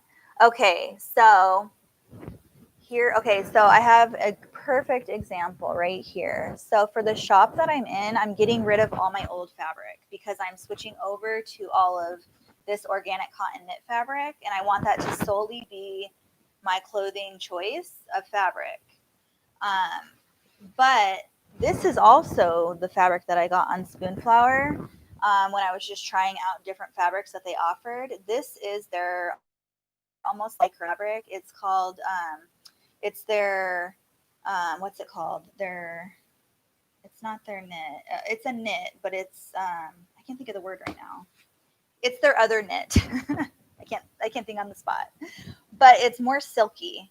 And it's very comfortable. It's very nice. It's stretchy. It's thin. And the reason why I used to get it was so that I would have a thicker knit for the cooler weather and a thinner knit for the the thinner knit for hotter temps, and vice versa. I can't talk right now. So I offered this, but I just wanted to do one fabric, so I could just go on there and order what I needed and not have to worry about what kind was what pattern was what, and so on. So I'm getting rid of all of that fabric to the shop that I'm in. So I'm just cutting it up, and I use the same setting of heat with my heat press on everything. I don't change it ever, and I use 315 degrees, 315. And it just is a matter of how long I press it for. So there's no certain amount. I literally just press it for like 5 seconds. And if I feel like it's wrinkle free and it looks nice, then I move on. And I don't do it all at one time. So like I'll hang the waistband off. So like, can you see on here? Let me show you. So like if this was the heat press, can you see this? So if this was the heat press, I would hang the waist off the side and I would press like this part right here. These are small enough to do the whole thing. So you have to make sure all your seams are laying flat. That way when you press it, you don't get a wonky seam on the inside of the cuff or leg or anything like that. So you want to make sure they're all laying exactly flat. Your cuffs need to be on the inside. The seams need to be going up so they're not like twisted. But I never ever heat the waistband. I go up to like right here on the very edge. And I do the same thing for my rompers, for everything. And the reason why I put my cam snaps on my rompers for the very last step is because I don't want to heat them. But I want to heat the straps. I want them to lay flat and nice. I don't want them to be puffy and then the rest of the outfit to not be. So I heat it all first, press it, and then I put the snaps on. So you kind of just got to figure it out and do it how you want to do it. Okay.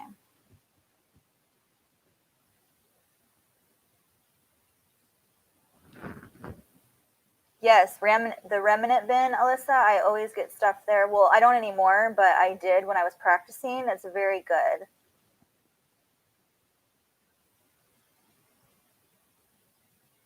So one last question. Did you guys think that my microphone worked better this time? Was it consistent and not like fuzzy?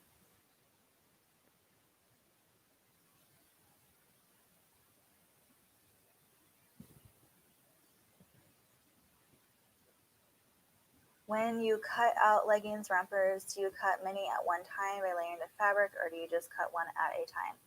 Okay, so I am pretty busy with my clothing, but I am very particular with my cuts because I want them to be straight. And I cut them one at a time because I don't want them to be off at any certain time, because if they're off, then you're going to have to start over and that fabric is wasted. I do know that a lot of people do cut multiple layers out at one time. There are machines for it. I even have like an electric rotary blade that I can cut multiple layers, probably like this thick of layers, but I don't use it because I want a precise cut. So I hope that answered your question. You honestly can do however you want. If you want to cut multiple layers, go for it. I do cut multiple layers with my blankets because it's just a square. Well, not a square, but you know, the dimensions of a blanket. So it's literally, I lay them all on top of each other when I first get them, and then I cut all the edges off, the excess fabric that they give you. I cut all the edges off all at one time, and then I lay them on top of each other.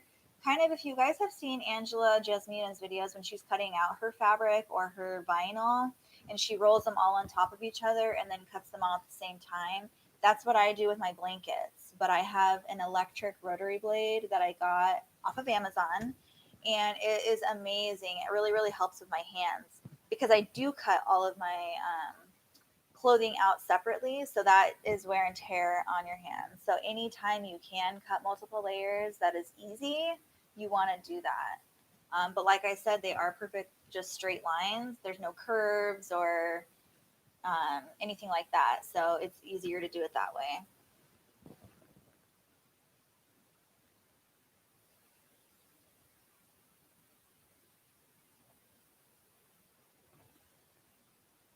Is it Devin? Is that your name, Devin Diva or Divine Diva? Divine or Devin? One or two?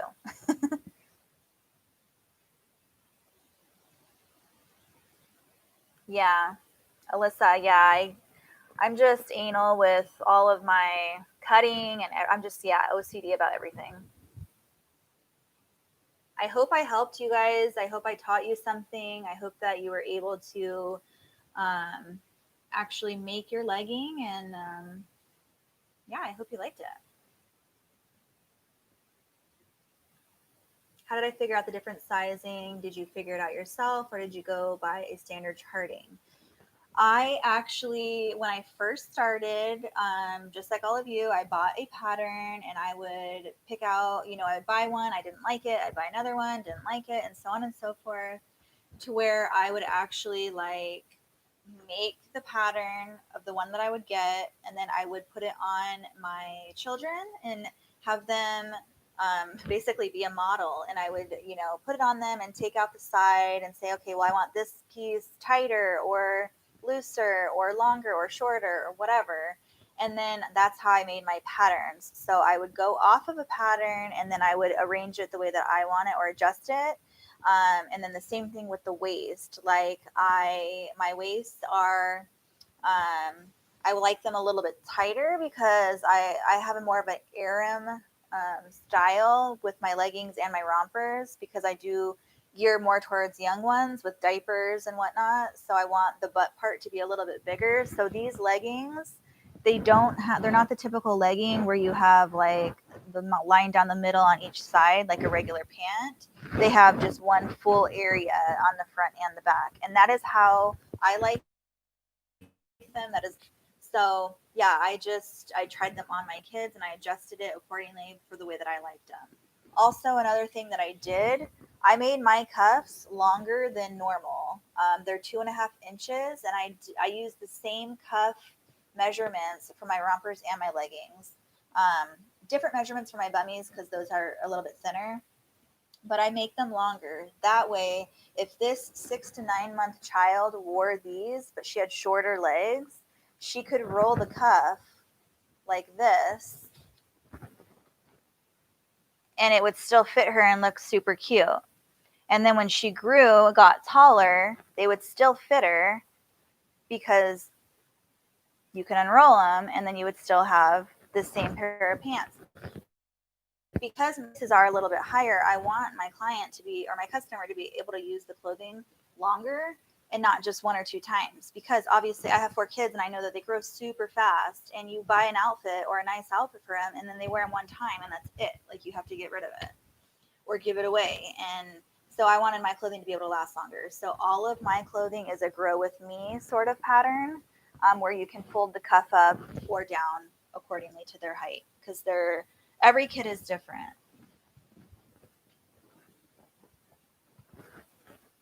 I hope that answered your question.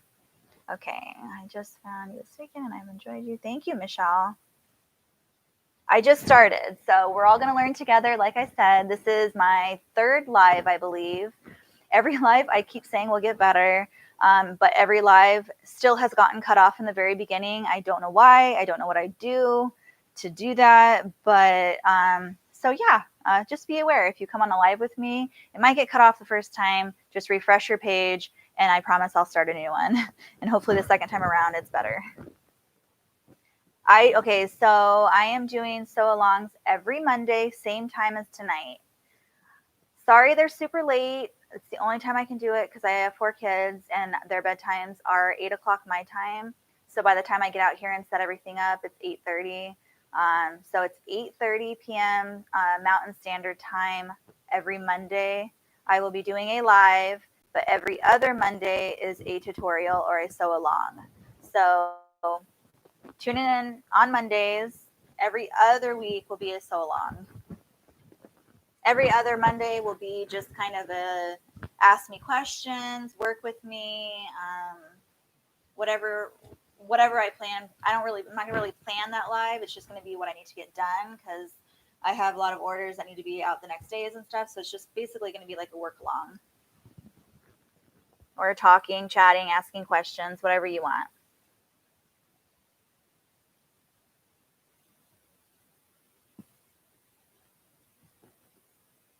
Thank you guys. Thank you for all the kind comments, and I really appreciate it.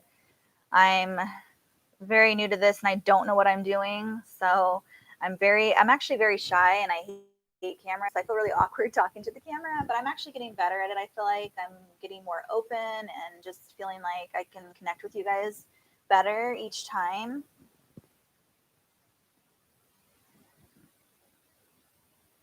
Yes. So my workshop, is in my RV garage. So you can see that's my RV garage, and it goes all the way to the back. This is my sewing table.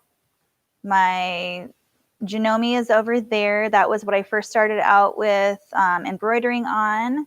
And then I have my heat press and embroidery machine over here.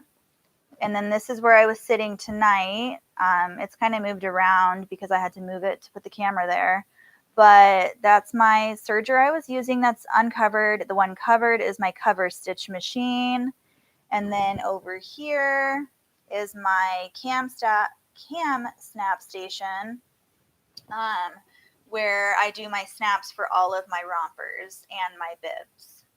And then this is all my fabric back here. I don't know if you guys can see it all. It's everywhere. Sorry, I'm giving you guys like the roundabout. And then right behind that Apple computer is my husband's little work area that he works at during the day. And then right here, I just have like my other sewing machine where I'm sitting right now. And then all of my inventory goes on this table here, and then back over to that area. So there's a little tour. My photo station is on the other side of the garage. And I was going to do a short video on that because I know a lot of people have questions on how to do photos.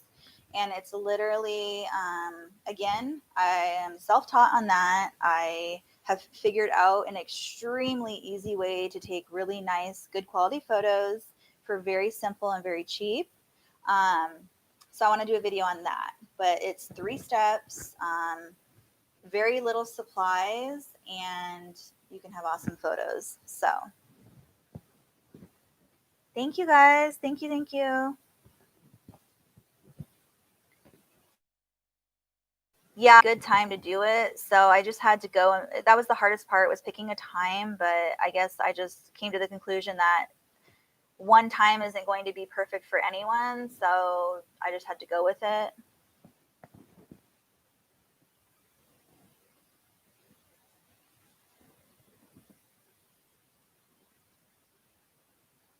Thank you. I'm, like I said, I'm trying.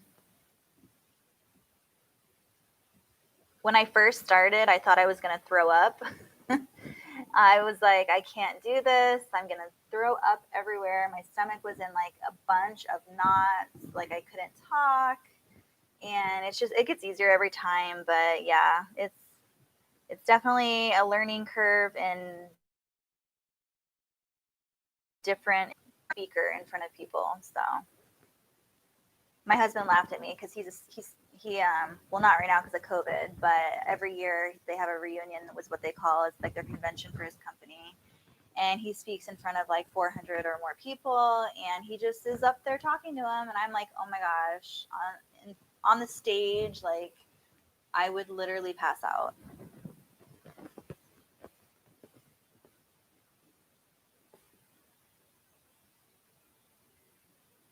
I know you guys always stay up late. You on the east side, like you guys stay up super late. You're 2 hours ahead of me, and it's late. So what is it, like midnight there, or 1?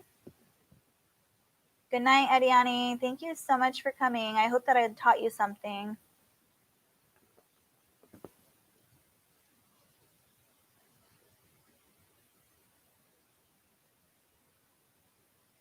So what you guys can do is tell me what you guys want to learn next. Like if you looked at my website or my Etsy, I have my own website, and I have my own Etsy site. Well, not my own Etsy site, but Etsy shop. And if you go on there, you can see everything that I make and do. And I would love to hear what you guys want to learn how to make. That way I have ideas of sew-alongs that I can do, because sometimes it's kind of hard coming up with things and everything. And I want to be able to get out, because they are every other week. I want that week in between to be able, so you guys can, grab all your supplies you need and get prepared for it. So yeah, let me know what you guys want to do next time. I think Connie is doing on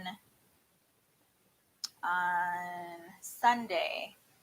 I think she's going to do the bummies. Am I correct? If you're on here, Connie, are you doing bummies?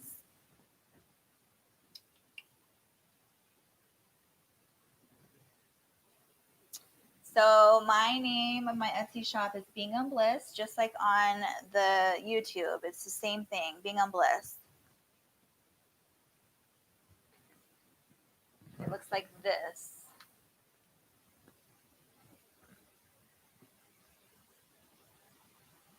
Being on Bliss. That's what is on everything. My website, beingonbliss.com.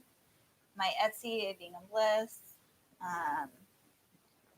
Instagram, my handle is at Bingham, all lowercase, _bliss. And then Facebook is capital B for Bingham, and then capital B for Bliss, all one word. And I'm always putting out new patterns that I get. Like I just put out a sneak peek of my Easter print. I just constantly am getting new prints in. I have year-round ones too, like the one I did tonight. This one is a year-round print because it's just florals and it's like neutral. But I do have seasonal prints too.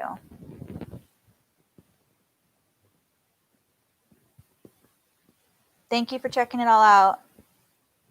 Serging videos, got one last month and having trouble figuring out the threading, intention, etc. Okay, yeah. So that you'll that's a learning curve. You'll get used to it. It's not like threading a regular machine. You have to just keep doing it, and honestly, like just follow the paths. But I'll do a video on that, or I'll do a tutorial, or sew along, whatever you guys want. It seems so confusing when you're first looking at it, but once you get it, it's just like the embroidery machine. When I first got that thing, I was like, oh no. It was scary. But now it's like you just do it like you've always had it for your whole life.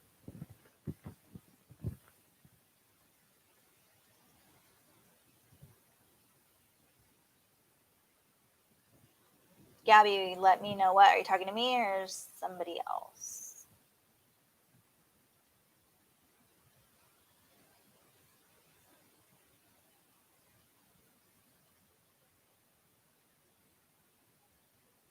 Do you guys want to see anything else, or do you have any other questions before we get off?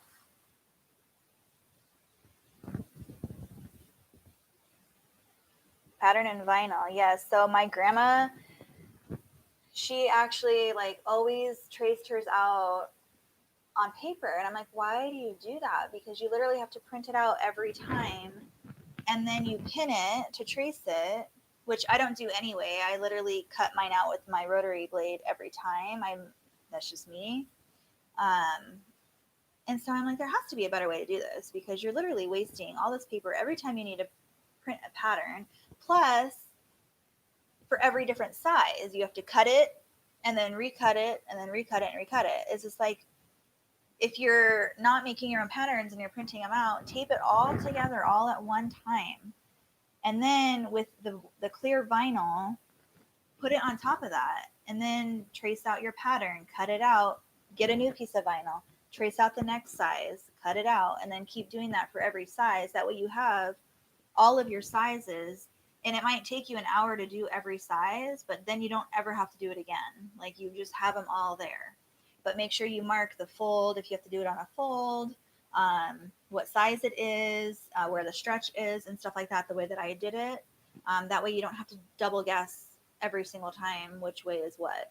And always write the front and back on it too, because a lot of patterns, they look similar, especially for like leggings and bummies. Like the fronts and backs of them, they always look similar. So just mark it.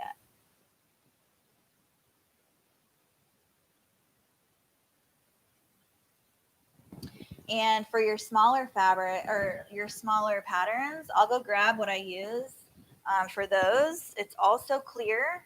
I really like these too, except they're a little slipperier because it's slick. But they're really nice. You can get these actually at Joann's for your smaller patterns. And it's in the quilting section. where all the quilting rulers and everything are. It's this it looks kind of like a ice blue, but it's like clear and it's thicker. So it's like not acrylic, but almost plasticky. And I just write on there my fold lines, my stretch. I just do each thing. And this is what I cut my bummies out in.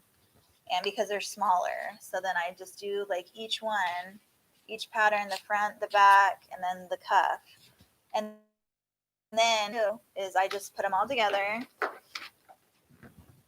and then I just clip it. And that is how I keep my pattern together, just like that. And then I put it in a bin, like this is the 0 to 3, and then I just stack them all in there like that. And that's how I keep them in order and out of the way and just keep it organized.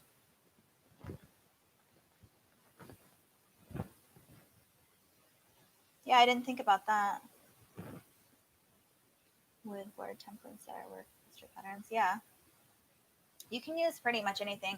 I bought a whole packet from Amazon of the wood that you can cut on your Cricut Maker, but I never used them because then I just found the vinyl because I liked the clear instead of the wood.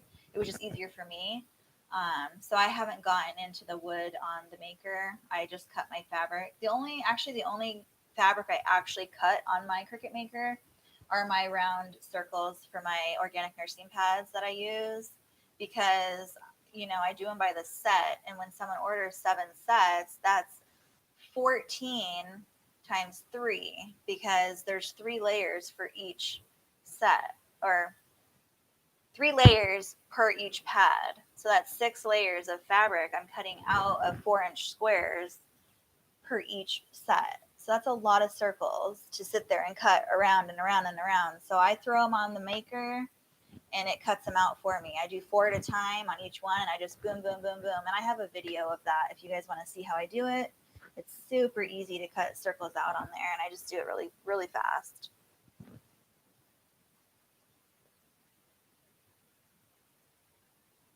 Yeah.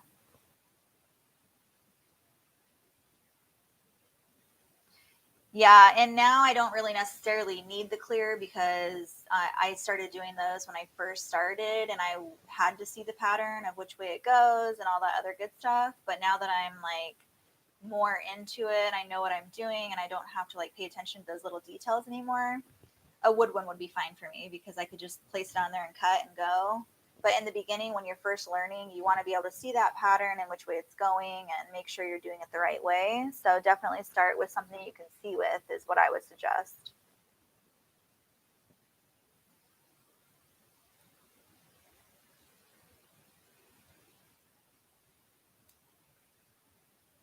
Thank you guys so much for being here. Hope I answered all your questions. I hope you learned something and I hope you enjoyed this for most of all. I know it's super late for most of you.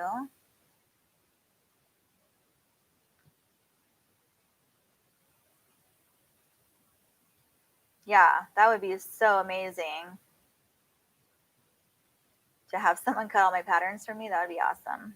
I'm actually due to remake all of my patterns, not remake them, but like recut them all out because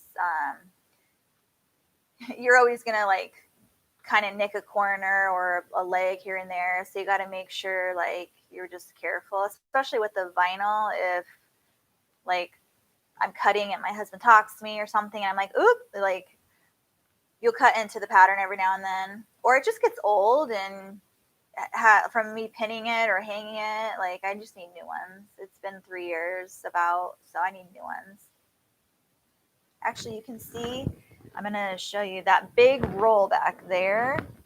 You see that big roll, like right there, that huge thing? That's my vinyl. It comes in a huge roll.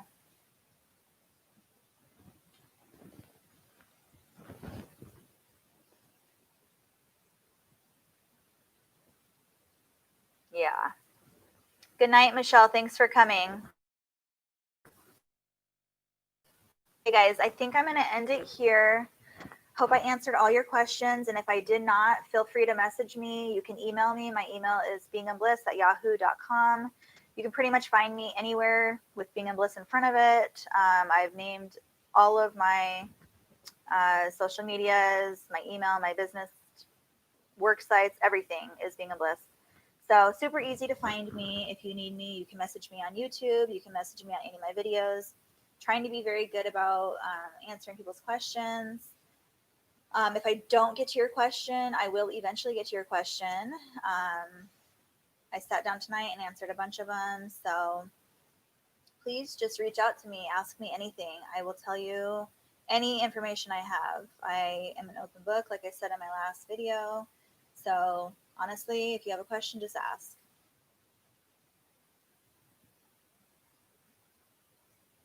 What cutter do I use for the vinyl? I literally just used a regular rotary blade, not my fabric one, just a regular Friskers one, and it cut right through it. It's just thin vinyl.